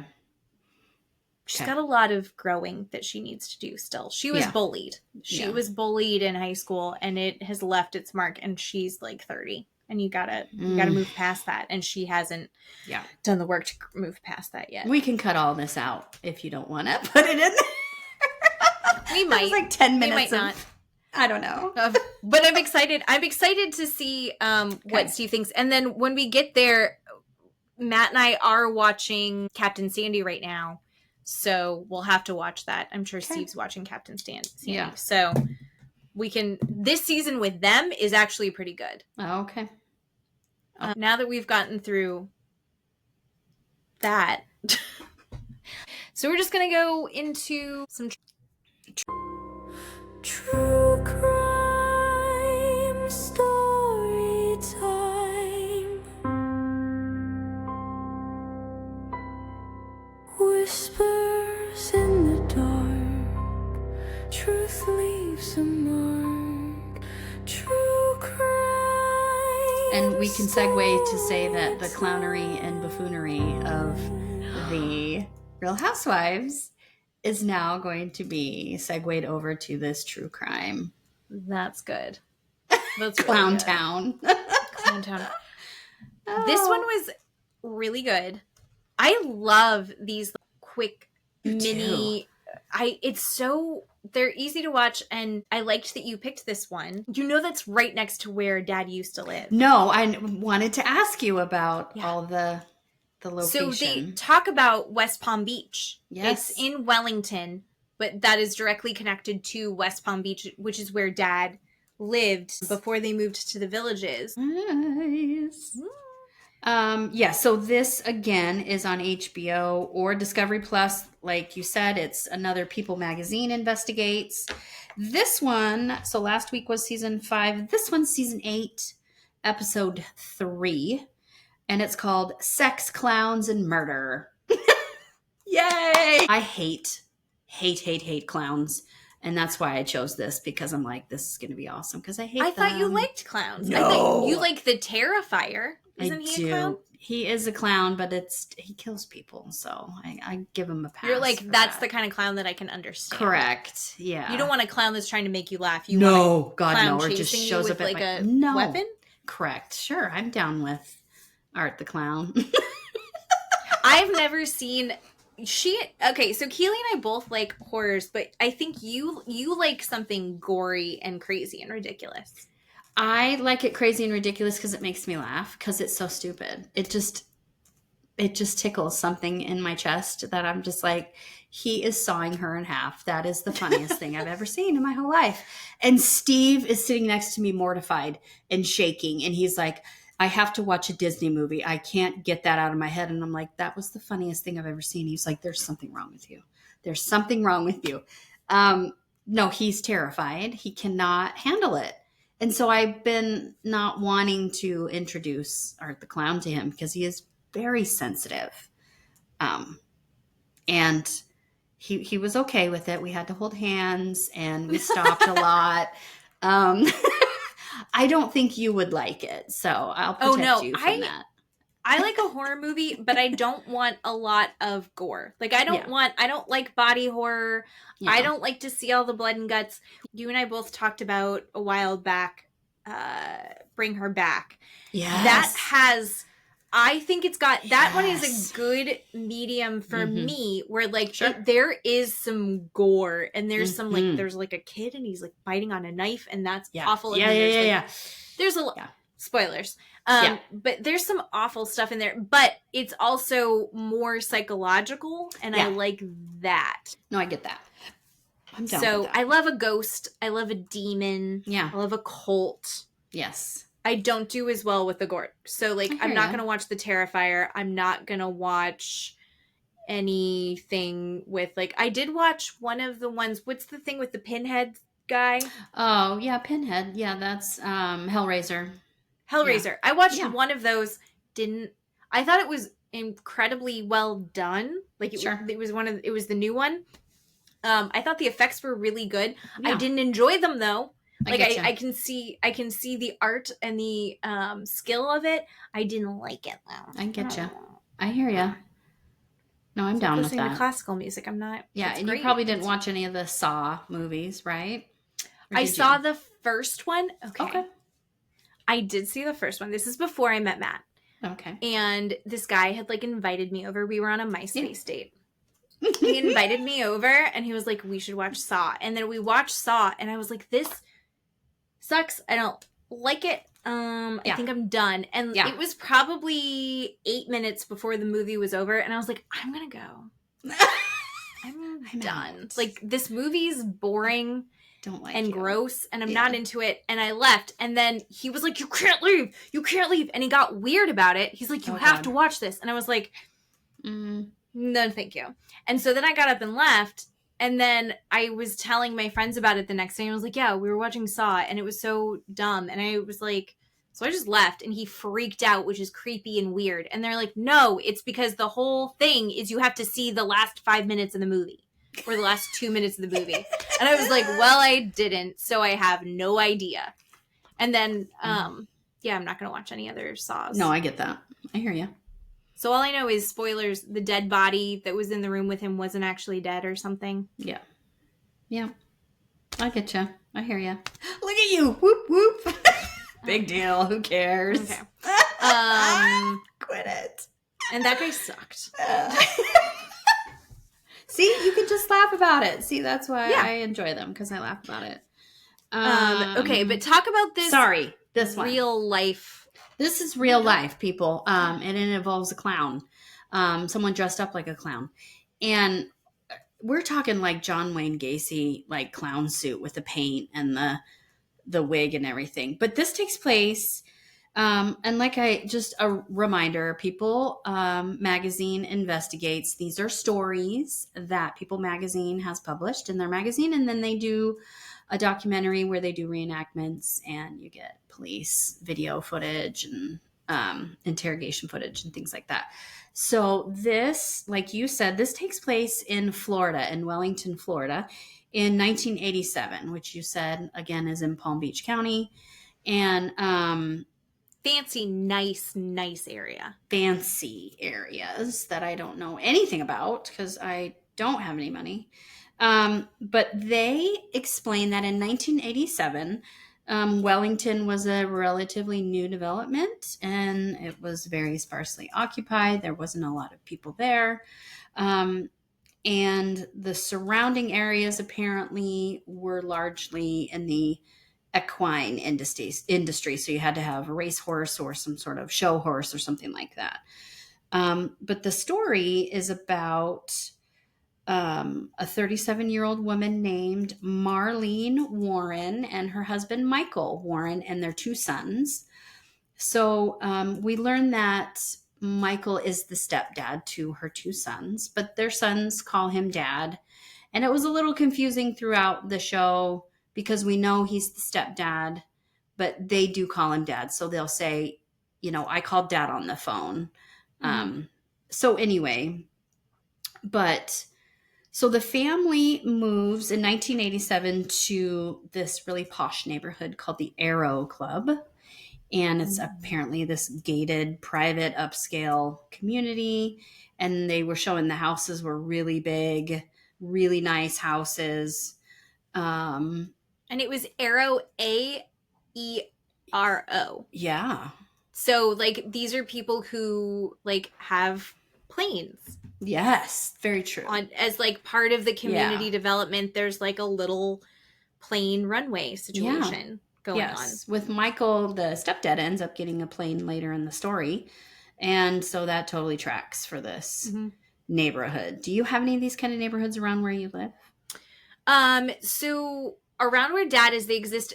You have to go farther out. So between me, so I'm just north of Orlando, and then Dad is in the Villages, which is like an hour and a half away. Okay. There are a couple of these communities where, like, people will they will build these big ass houses, and then everyone's kind of a part of the landing strip or within the community has access. Like, you would go like, oh, our community pool. Holy shit. They have a community airstrip. Wow. Where, like, they have the airline or the airplane hangars. Oh, yeah. And it's usually like the smaller private planes or just like the planes that you can fit 2 people in. Okay.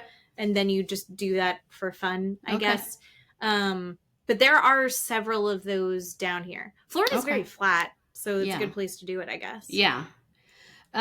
So we meet one of Marlene's son. He's an adult now. His name is Joseph, and he's talking about his mom. And he describes her with some reddish brown hair and a really beautiful smile. And they show a really pretty picture of her. And he said he remembered growing up that when she would clean the house, she would put on music and everybody would kind of get into it, and it would be a really fun thing. I will tell you, I remember my mom doing that.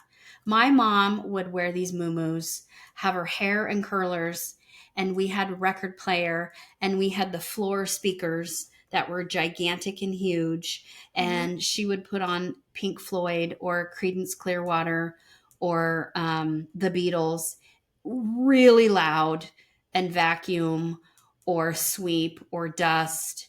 And I love that memory of my mom. And I was probably 5, maybe 6, 7, something like that. And just sitting on the floor, watching her clean and having the best time ever listening to this music.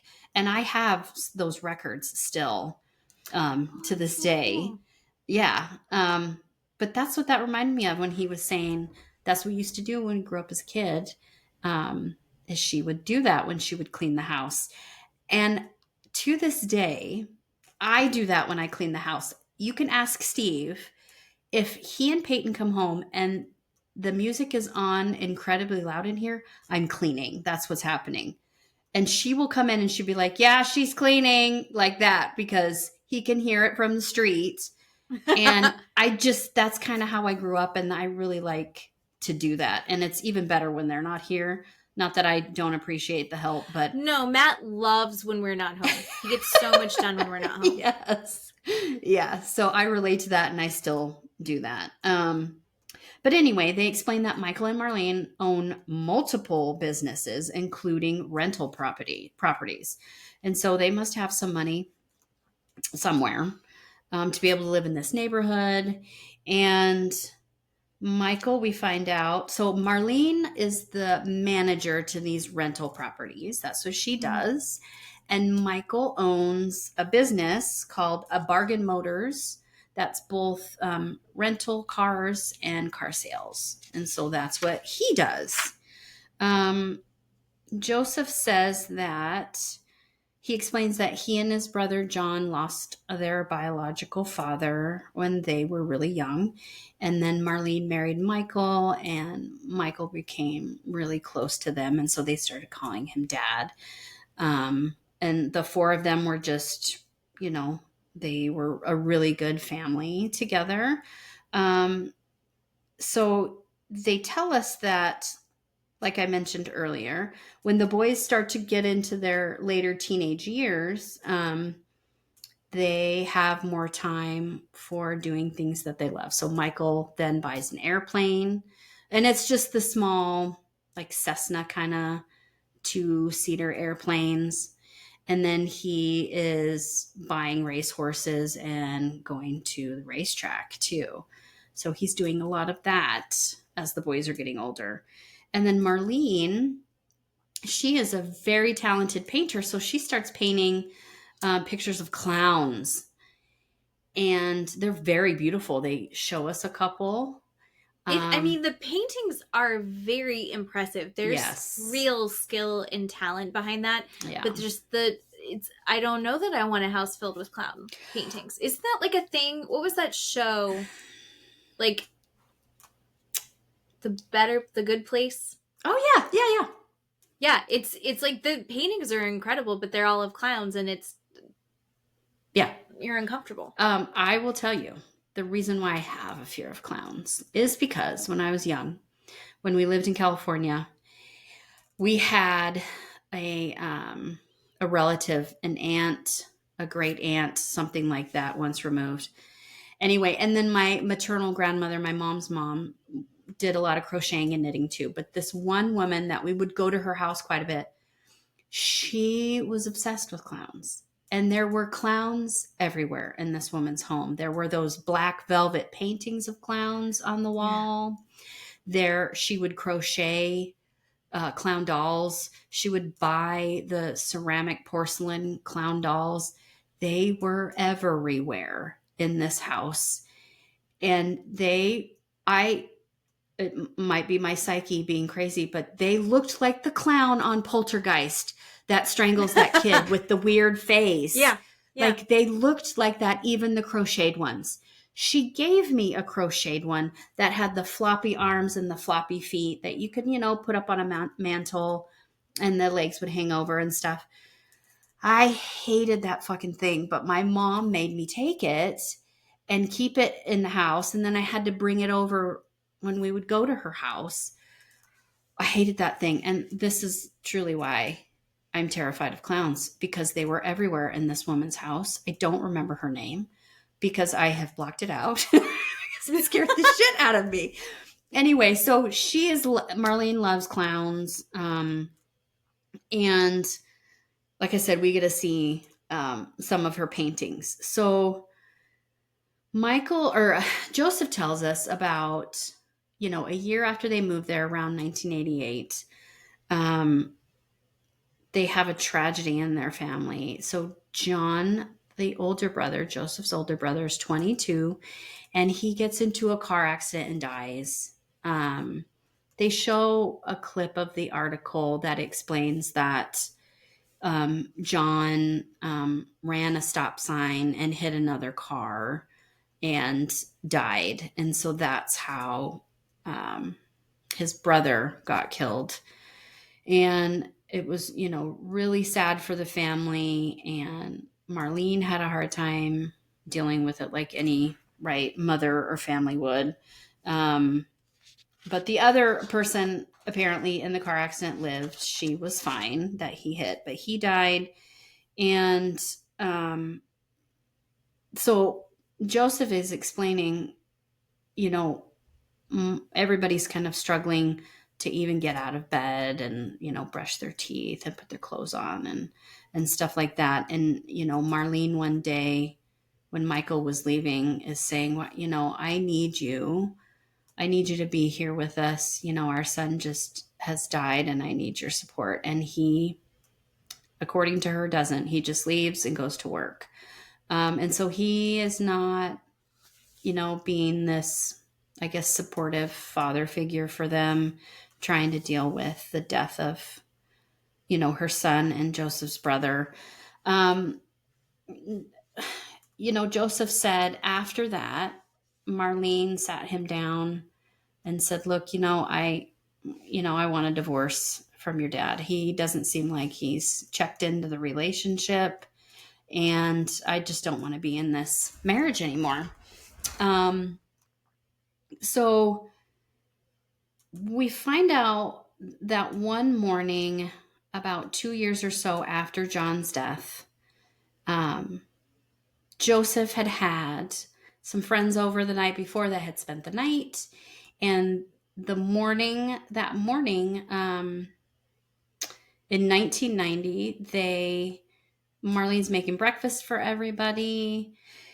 And somebody knocks at their front door, and they have a door that has like glass panes on the half of the door, so you can kind of see through it. It's like, what is that? Fogged glass or something? I don't know. What I mean, it looked it's like maybe like stained glass, Yeah. fogged glass. Like there's like the big oval, so you can like see in. Yeah. So their front Pretty door ornate. was like that, and their front door was right near the living room where everybody was, and so you could see who was at the door from the living room, or who came in the house from the living room.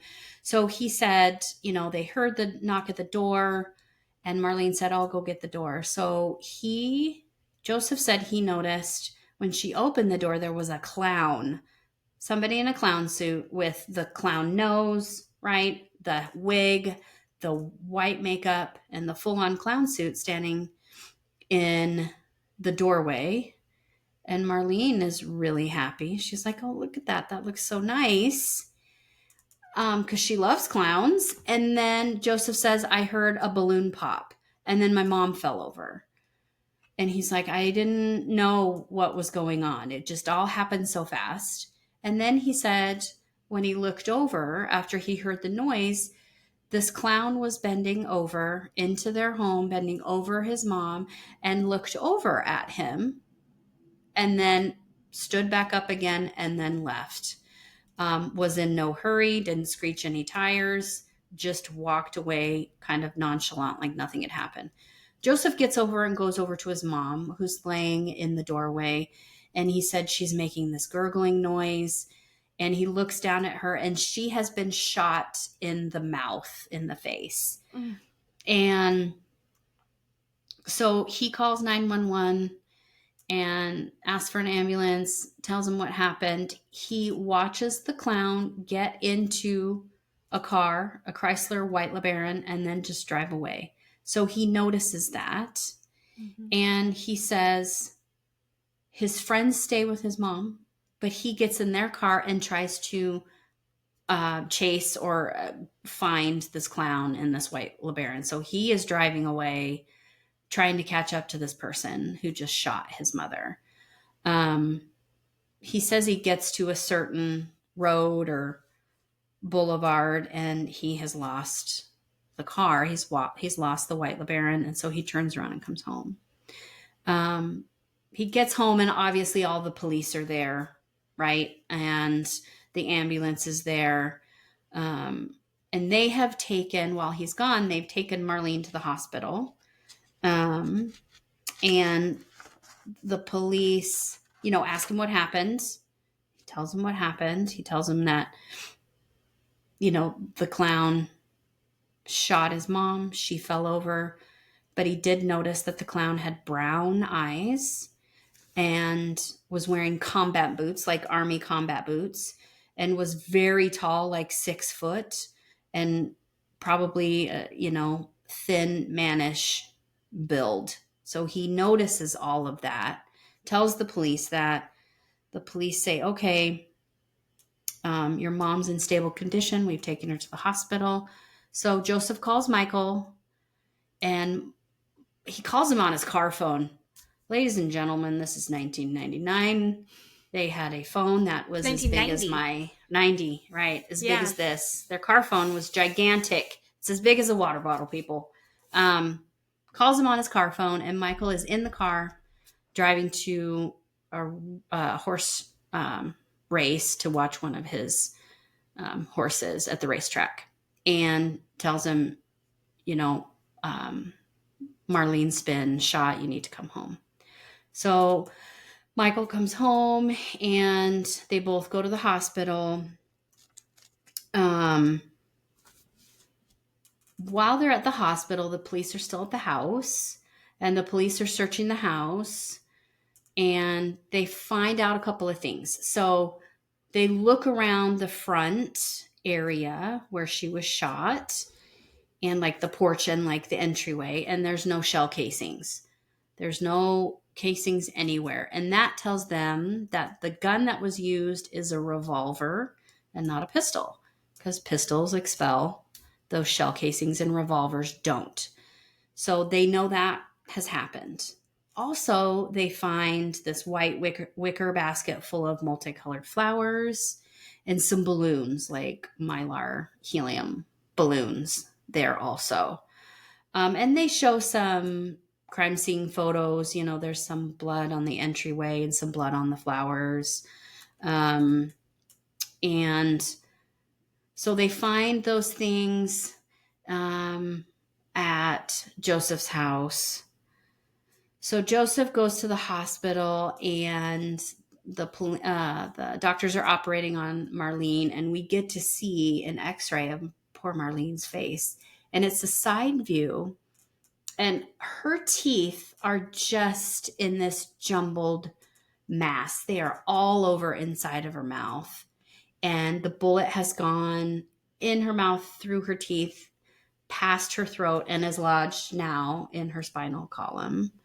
And so they get the bullet out, but Marlene is still unconscious and unresponsive, and they put her on life support. So Joseph is, he's at the hospital, and he's saying, I was holding my mom's hand. I was trying to get anything from her, to squeeze my hand, blink her eyes, open up, talk to me, do anything. And she just doesn't.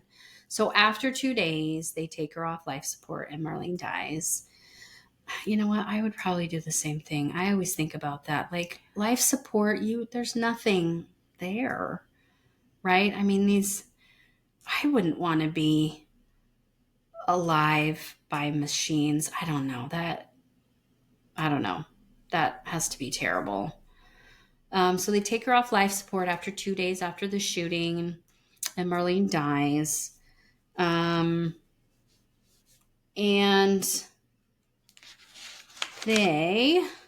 let's see.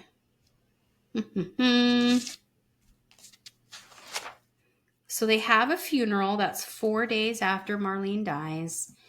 And they talk to Michael, and they ask Michael, does Marlene have any enemies? Who would want to shoot her? And he says, well, I don't know, but we own these rental properties, and maybe one of the tenants was mad about being evicted, because Marlene had to evict people from time to time.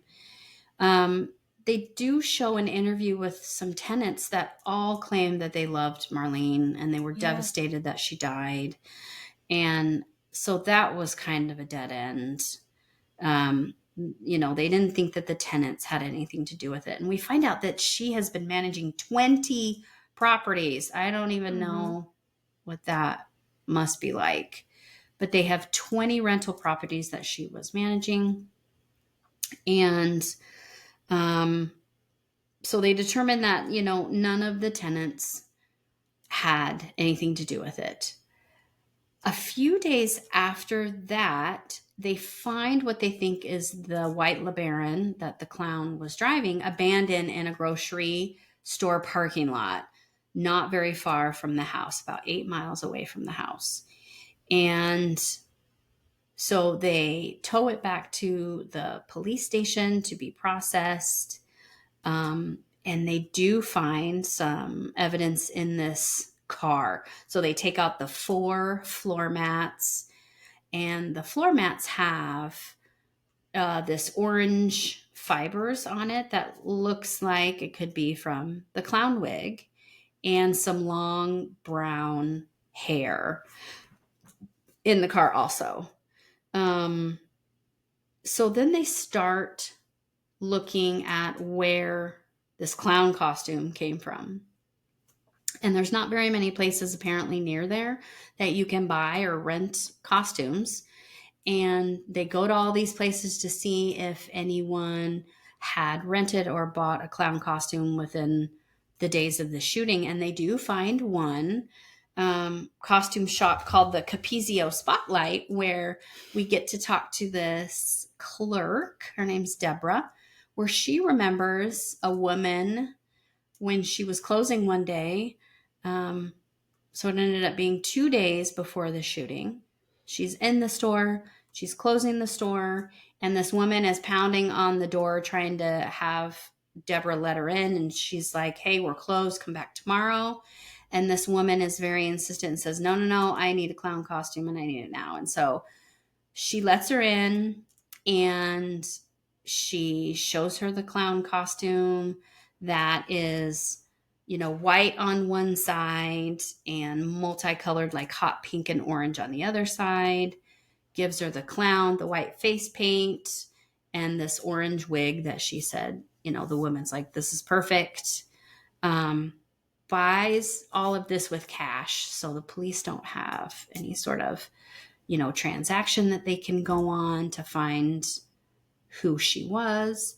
But Deborah said, this woman came in, she's dressed in jeans and combat boots, and she's got this men's like work shirt or denim shirt on. And she said, if she did not have this long hair, I would have thought it was a man from behind, because she was really tall and a really big person. So that is kind of a dead end, because they don't know where to go with that information. After that, the police then go to the leftover flower basket and the balloons to see if there's any fibers or anything that they can collect off of the balloons and the flowers. So let's see, they find the grocery store that the flowers and the balloon came from, because one of the balloons was really distinctive that said, "You are the greatest." It was a heart balloon. It was a Mylar. And they found the grocery store that you could buy both the exact flower arrangement and the exact balloon. So they go and interview some employees at this grocery store, and the employees said, yeah, this woman came in with long brown hair and she bought the flowers and the balloons. And this woman came in the day of the shooting. So that morning she came into that store and bought those flowers. So the police now believe, okay, the shooter is now a woman. And it was just so funny to me that the police are like, we can't believe the shooter is a woman, right? Just all kind of weird. And I'm thinking, I don't know if that's sexist or not, right? There are females out there. Have you ever heard of Amy Buttafuoco? Like, this woman full on shot her boyfriend's, wife in the face on her doorstep in Long Island. Like, yeah, but women, she's the exception, not the rule, right? I get that, but it's men who are doing most of the murdering. So it's like, I get that, it should be more like, oh, I was surprised. Well, and it was the build, right? It's yeah, the build. It's the combat boots. Yeah. So yeah, you're like, but there are tall women, right? I think they were more shocked that there was a tall woman than they were that there was a woman murderer. Yeah, I think that's kind of, I don't know. It was just, I was like, huh? Okay. But, poor Joseph explains he's so traumatized from watching his mom get shot. And, the prosecutor, he's like, Joseph is just a victim, just like Marlene. That's got to be terrible for a child to watch. And so he talks about, how scared he was to go back to the house. And he doesn't really have any biological family anymore, right? His brother has died. His mom was just killed. His biological father is dead.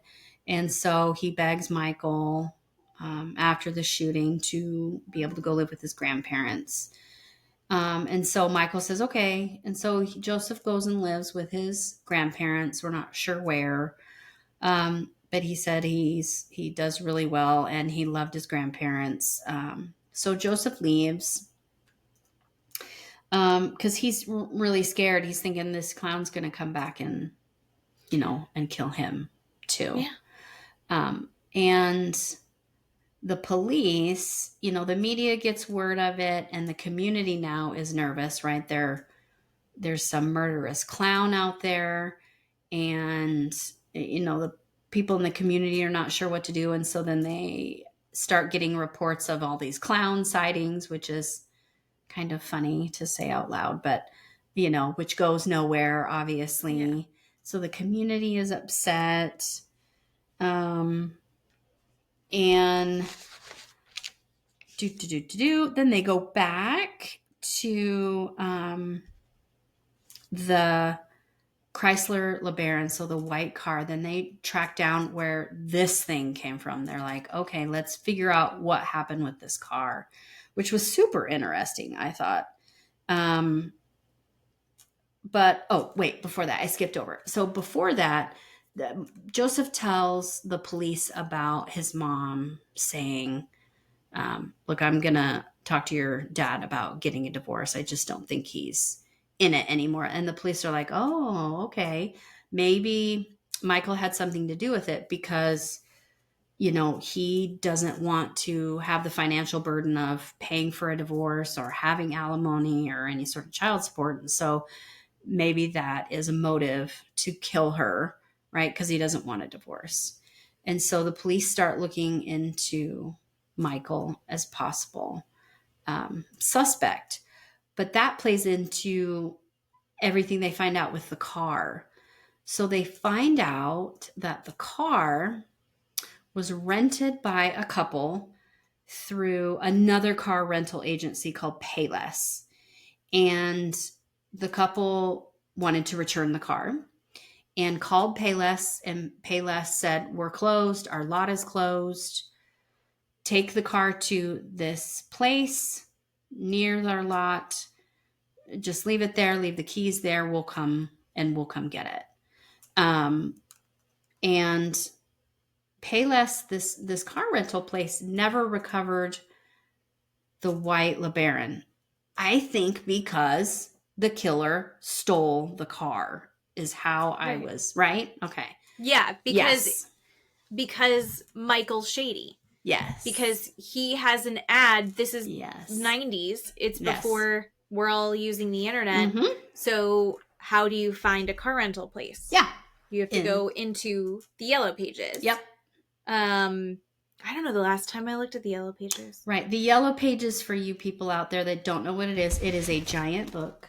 It's a giant book with actual white pages, actual yellow pages that people looked up Joneses, Smiths, and tried to find your phone number and your address, or write a restaurant or a business. Or a business. So and that's the only way to do it. Michael's business was a bargain rental. Right. Or something like that. But then in the ad, because you could buy the ads instead of just having your name listed with your phone number and address, you could also have an ad there. And so he had an ad. And so it said in little letters, a bargain place. So it would be the first one because it starts with A, right? Yes. That's why everybody's got like AAA automotive or whatever. It's because you wanted to be the first in the list. Right. In the Yellow Pages. Yes. And so he had, a bargain, and it's at the top, and then it says in giant letters, pay less. Right. And he's saying that as a directive. Right. A call to action, if you will. Right. But it looks like the title of his company. Yes. And so people would see that ad. They actually rented their car from Payless. They're wanting to return it. So they call the number on that ad, which is not the Payless car rental. It's Michael's car rental. And Michael would say, yeah, bring your car back. Mm-hmm. And that was oh, sorry, the lot's closed. Park it around the corner. Yeah, right. And then he'd go pick up the car. And people don't know. They're just like, oh, okay. They're not really reading through it and understanding, right, the whole nuance of everything. And then Payless is like, so I guess our car is stolen. Right. Where's our car? Yeah. So into that, they're looking more into Michael's background and business with this car rental place called A Bargain Motors. And they find out that Michael is having an affair with a repo woman. Her name is Sheila Keene. So Sheila and her husband Richard own a repossession business. So they go and repo cars from people, and that, like, I guess tied into his car sales business. apparently somehow super shady again. So the police find out that Michael and Sheila are doing the dirty together, having an affair. And so they bring them in for questioning separately. And we get to hear a little bit of the police interview. And they are both very dismissive and both denying everything. Sheila's like, nope, no sexual interactions. It's just another business that I know. And Michael's like, nope, I'm not sleeping with her. I barely know who she is. But all the women that work for him are like, oh yeah, he's with Sheila. Oh yeah, totally. Everybody knows that they're together. So they look into Sheila, and everybody says that Sheila is known to wear combat boots and to carry a gun around with her. And they say, hey, you know, I'll give it to her. She's a repo. In Florida. Mistress, right? So people are probably not that cool with their La Sabra being taken away off of their driveway, right?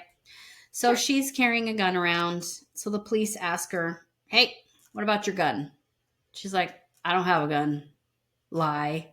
They're like, no, you do have a gun. And she's like, well, my husband, when I was with my husband, he had a gun.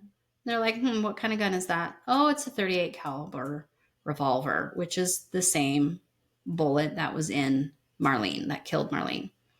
So they find out that Sheila and her husband are not in a good place. Sheila has moved out and is living on her own in an apartment by herself.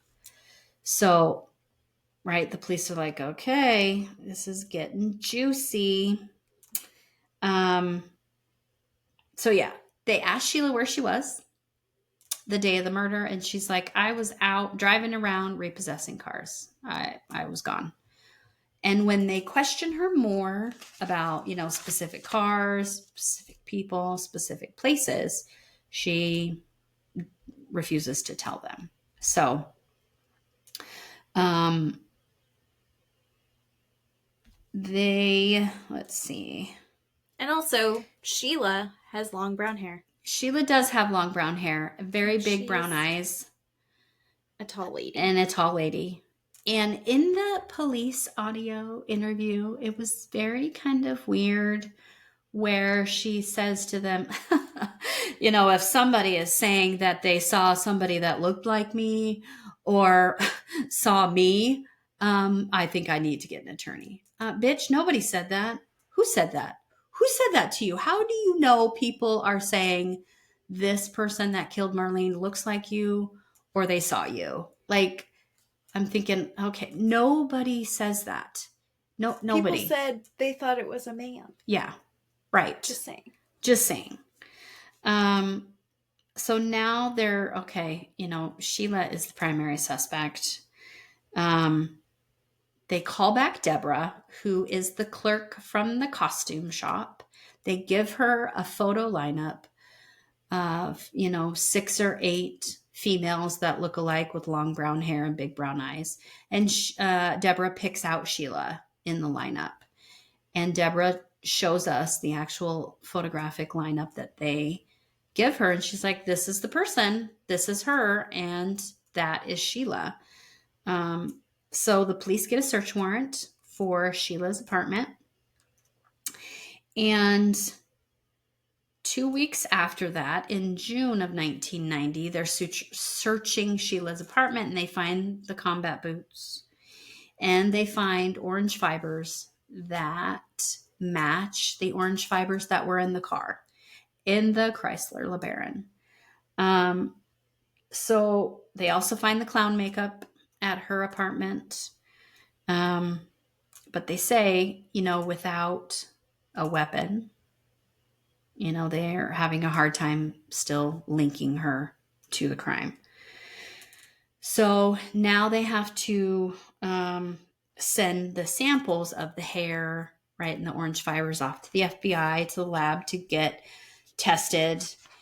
And way back when, y'all, in 1990, this DNA thing was not what it was right now, where they can, right, spit on something and they know who you are, right? That's really what we're doing right now. Back then, they're like, They kind of look the same.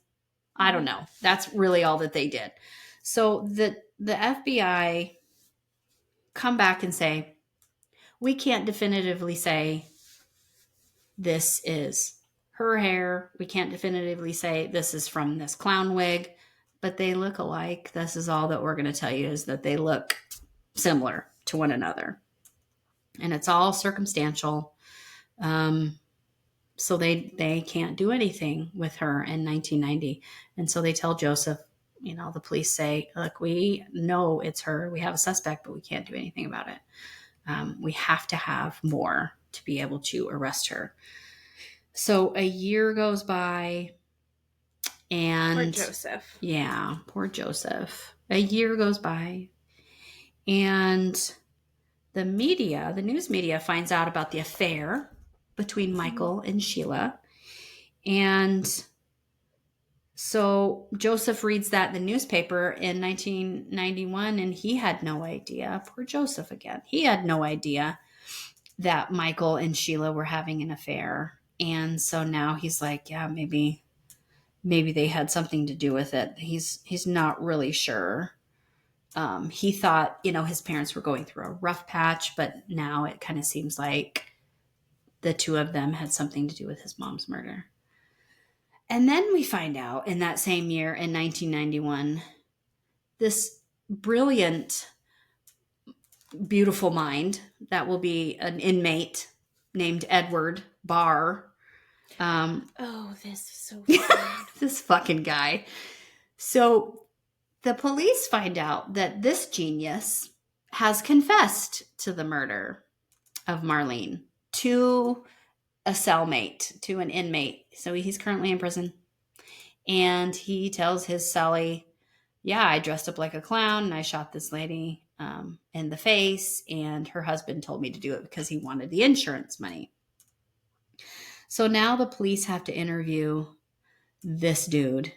And we see a picture of this man. This man is huge. He is over 200 pounds. He's got this big, full, bushy beard, right? Just massive dude. This massive guy. So they have the police interview him. And he is failing all of these SAT questions, right? Right? What did the clown suit look like? Failed that.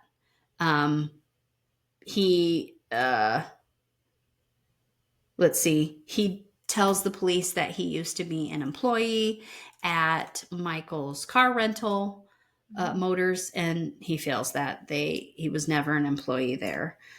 So they can't corroborate any of his story and find him to be untruthful, and that he did not. Why would you confess to that? Yeah. They said he was trying to confess so he could get a lighter prison sentence. Again, a beautiful mind. It doesn't work like that. It didn't make any sense. It didn't make sense for this dude. And plus, at the time, he had a giant beard on his face, and you can't put white makeup on a beard and not see the beard through it. So, they could prove that at that time he had, because I guess he got arrested shortly thereafter for whatever else that he had been in trouble for anyway. And he had a massive beard at that time. So it's like, you didn't grow that in a week and a half. Yeah. And he said the wig that he wore was green, and it wasn't. Yeah. So he's, failing all these tests. And so they're like, this fucking dude didn't do anything. He didn't do anything. So poor Joseph, again, he's got PTSD. He completely can't function. He's shut down. He says, he turns to drugs and alcohol to cope. And he says, every year I call the police on my mom's anniversary of her murder, and I'm drunk and belligerent and screaming at him to, find who killed my mom. And he said, I did not act correctly. The poor guy was just so distraught. I mean, I can't imagine just being kind of left alone like that in the world. He really was. Well, and then, so he doesn't have his biological dad. Yeah. Then, the awful death of his brother. Yeah. Then he watched his mom get murdered. Yeah. And then he finds out that the man that he's seen as his father his whole life is like a piece of shit. Yeah. Yep. Like his mom had already said, I think I'm going to get divorced. So he's like, maybe there's something weird going on. But with all the craziness of everything that happened to his mom, he's like, he goes and lives with his grandparents, but he kind of is leaning and he doesn't really ever question Michael. And so the thing with the insurance. Yeah. So Joseph tells us that Michael has told him, I will give you half of the insurance that I get from Marlene's death. And every time Joseph calls to find out what's going on with the insurance money, Michael has an excuse about they didn't answer his phone call or any of these things, and they haven't got the money to him yet. So Joseph, after a while, says, you know what? I got annoyed and I called the insurance company myself. And the insurance company says, hey, dude, we paid that claim to Michael 30 days after your mom died. So now Joseph is like, this fucking guy over here, I can't trust anything he says. I don't think I know who he is. And he was really hurt, I think, really upset, and just devastated that Michael did that to him. So he has never seen any money from any insurance policy or anything from his mom's murder. We find out that even though the police are having a hard time linking Michael directly to the murder, like they can link Sheila to the murder, they do find out the shady shit that Michael's been doing with his rental car and sales car business. Michael gets charged with racketeering and fraud. I looked up the definition of racketeering because racketeering is one of those weird ones, like money laundering and things like that, where you're really kind of not sure. And racketeering, the definition is the operation of an illegal enterprise or the involvement in a pattern of illegal activity, such as extortion, fraud, money laundering, all for profit. So, that's actually, fun fact, what Bronwyn was charged with. Right. I don't know. Basically, after they're explaining all this, I just picture that Michael is the dad from Matilda. Yes. Like throwing sawdust in the car, using the drill. He actually, one of the things they said he definitely did do was run the odometers back so that they'd get a higher like they had less sell price. Yeah. Mm-hmm. Yeah. And he was stealing cars from this Payless place, right? Because they would call. Allegedly. He would call and say, hey, I got this car to return. They're like, cool. Bring it on down. So, he gets charged with these felonies. He gets sentenced to prison in 1994 for 9 years. So, the man does go to prison. But, so he goes to prison. And 1997 rolls around and Michael gets released from prison. And he serves less than 4 years of his 9-year term. Prison sentence is weird. So anyway, he gets released. And Joseph said, look, I wanted nothing to do with the guy. He kind of was afraid of him by this point. So doesn't have any contact with Michael. The police don't keep tabs on Michael or Sheila during this whole time. They're just kind of off in the wind, and Marlene's murder becomes this cold case, right? It just sits around. 20 years later, in 2013, West Palm Beach County gets a giant money amount to be able to look into cold cases. So now they have some funds and resources to do this. And so the police department bring up Marlene's case. They go back to the actual evidence that they have, orange fibers and the hair evidence. And now it's 2013 and they have more advances in DNA. So they send everything back to the FBI. to get tested again. And they say that it takes several years to get the results back because, right, this is a cold case, and other cases that are more there's more urgency. Right? There's more urgent cases. They do those first. They put the lab testing on this one aside, and then they get back to it. So it takes them 4 years to get the testing back from the FBI. And they also in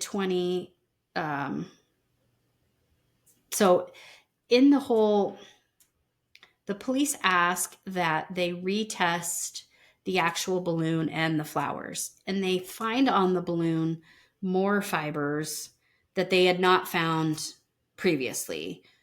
They found the ones in the car, the ones in her house, but now they have ones on the balloon too that they didn't see in 1990. And so then they test those fibers, the new evidence that they find. So when they come back, all of the DNA matches with Sheila. So now they know definitively that Sheila was in the clown costume, that Sheila murdered Marlene. So they search for Sheila. They find out that she is living in Virginia and owns a restaurant in nearby Tennessee and is married to Michael. She married Michael in 1997 when he got released from prison. So they just went off their merry way, started a whole new life, thinking they're getting away with murder. So they have a warrant to go arrest Sheila. And at this point, they don't know that Sheila and Michael are married. They find out when they arrest her because Michael is driving her around. They pull over the car. They do a traffic stop. They serve the warrant on her. We get to see inside the patrol car, right? She's changed her hair. It's blonde or lighter colored now. It's been 20 years. So she looks a little bit different, but the first thing that she says are you going to arrest my husband? Not, I didn't do it. Not, you have the wrong person. Not, what's going on? Like a normal, innocent person would say. But Right. Are you going to arrest this fucking guy? This guy right here. You going to arrest his ass too? And also, can I just say, they never clarify what she knew. Never clarified any of that. So it's just hanging out in the cosmos, out there like a bad fart, right? That you can't know where the origin is from. What is going on? I want to know what she knows. So the police talk to Michael and they look at Michael and say, hey, we will go easy on Miss Thing over here if you tell us what you know, what's going on. Tell us what you know, and we're going to, take it easy. And he goes, nope, I don't know anything, and leaves. Full on just leaves. Drives. What?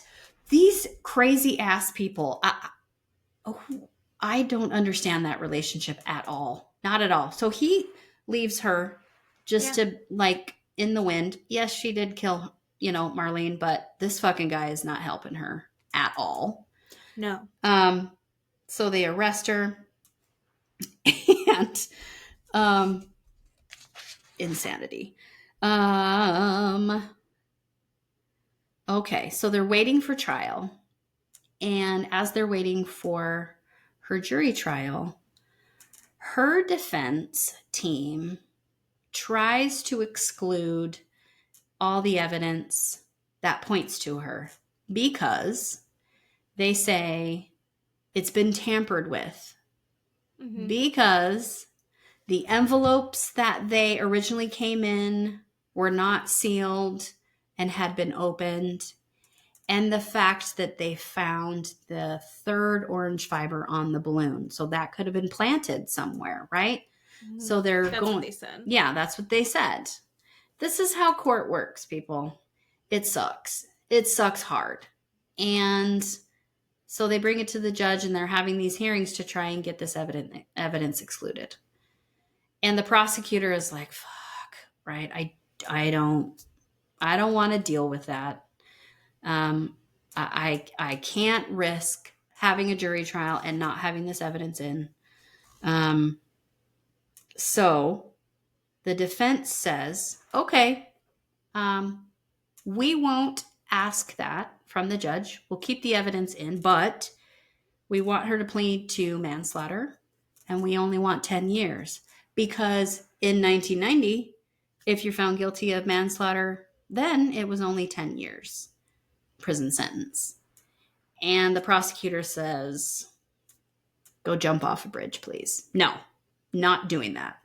Mm-hmm. Prosecutor says they did a counteroffer, and they made her plead guilty to murder, and she got 12 years in prison. I know, 6 doesn't have the other. I get it, everybody, but she is, a felon. It is a murder charge. It's not a lesser charge. So again, that's how our judicial system works. Everybody kind of has to have a piece of the pie. Anyway, so she pleads guilty, gets sentenced to her 12 years. And they say, as of today, they still can't link Michael to the murder at all, which is depressing, super depressing. Because like I said, Sheila knows something. She knows something. We don't get to know what it was. But they have this little side note that said Sheila was released from prison in 2024 because of the consideration time of credit time served that she had been in jail waiting for trial. So they considered that 5, 6, 7 years that she was in jail, or however long it was, and they gave her credit towards her 12 years. So she didn't serve a lot of prison time, which is super disappointing also. It is I am very curious about what their dynamic is, because he does not give a shit. No. And she protected him still. Yeah. Like he let her go and did nothing. And it's like, so, or is she like crazy? They had this affair and then she killed his wife and then he's like stuck? Or I don't is know. it tit for tat, right? He went to prison first, and maybe she knew stuff about the racketeering and the fraud and didn't do anything. And he kept her out of that. He kept her out of that. I don't know. Maybe. I don't know. They're awful, and I hope that there's some technology that figures out how to get him for this as well. But yeah. Yep. So that's the end. Poor Joseph is just, It seems like Joseph has gotten things together. Yeah. Hopefully he's in a better place. But this his whole childhood and young adult life is just grief and trauma and so good for Joseph to have overcome that and addiction and fuck Michael and Sheila, man. And a fucking clown. How about how twisted that is? One, clowns are gross and scary. But two, the mom, this was like she loved clowns. That's like if someone dressed up as a cat and murdered me. I know. So bad.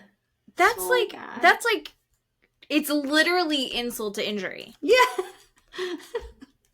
Yep. Awful. Yeah. So Sheila double sucks. Yeah. Terrible.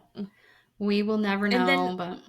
Oh. And the fact that Joseph says, Sheila walked in, stood over the woman that she just shot, like bent over and then turns over and makes eye contact with her son and then casually walks away.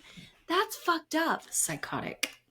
And she just lives, I don't know, in Virginia or something. Right. Just has a restaurant. Like, I don't know. What? No, thank you. No. So from now on, I'm double checking who owns the restaurants that I'm going to. Oh, man. No. So next week is very exciting. Yay. We don't know if we're going to have Housewives or not. Right. That's so true. But we do know that we will be recording in person. Together. We're going to have a Jared Brittany extra long hug. We will not film that or show it. No. You have a Ring camera. It'll show it somewhere. But I'm very excited. So we've got a lot of good stuff. And if we don't have Real Housewives, then we'll have something else, probably. Boat show from season 1 or something crazy. Yeah. Maybe the Terrifier. I don't know what we're going to talk about. Figure it out. I'm not going to watch the Terrifier. No, you're not. You won't watch that. I won't let you. That's okay. I care about you way too much. This guy, I'm okay with him watching it. Steve can deal. He can deal. He's fine. I'm too high strung for the Terrifier. We can't have that. Do you know what I did like, though, that had a lot of gore to it, but it was fun and funny? Was The Toxic Avenger. The new one with Peter Dinklage. Oh, yeah. Have you seen that one yet? Mm-hmm. I would let my kids watch that. Okay. I get that.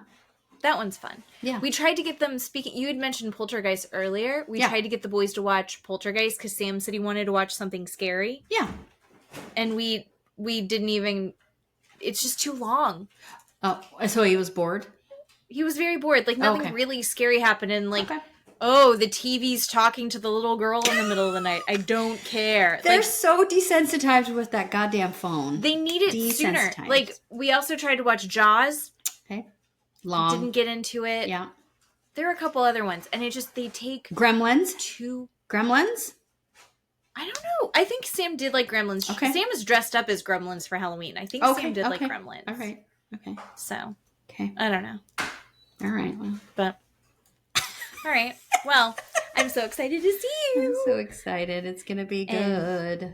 Thank you all for listening. Yes. And Yes. so happy Thanksgiving, everyone that celebrates. Yes. We'll figure it out. Happy Gratitude Day. All right. Hey. I love you.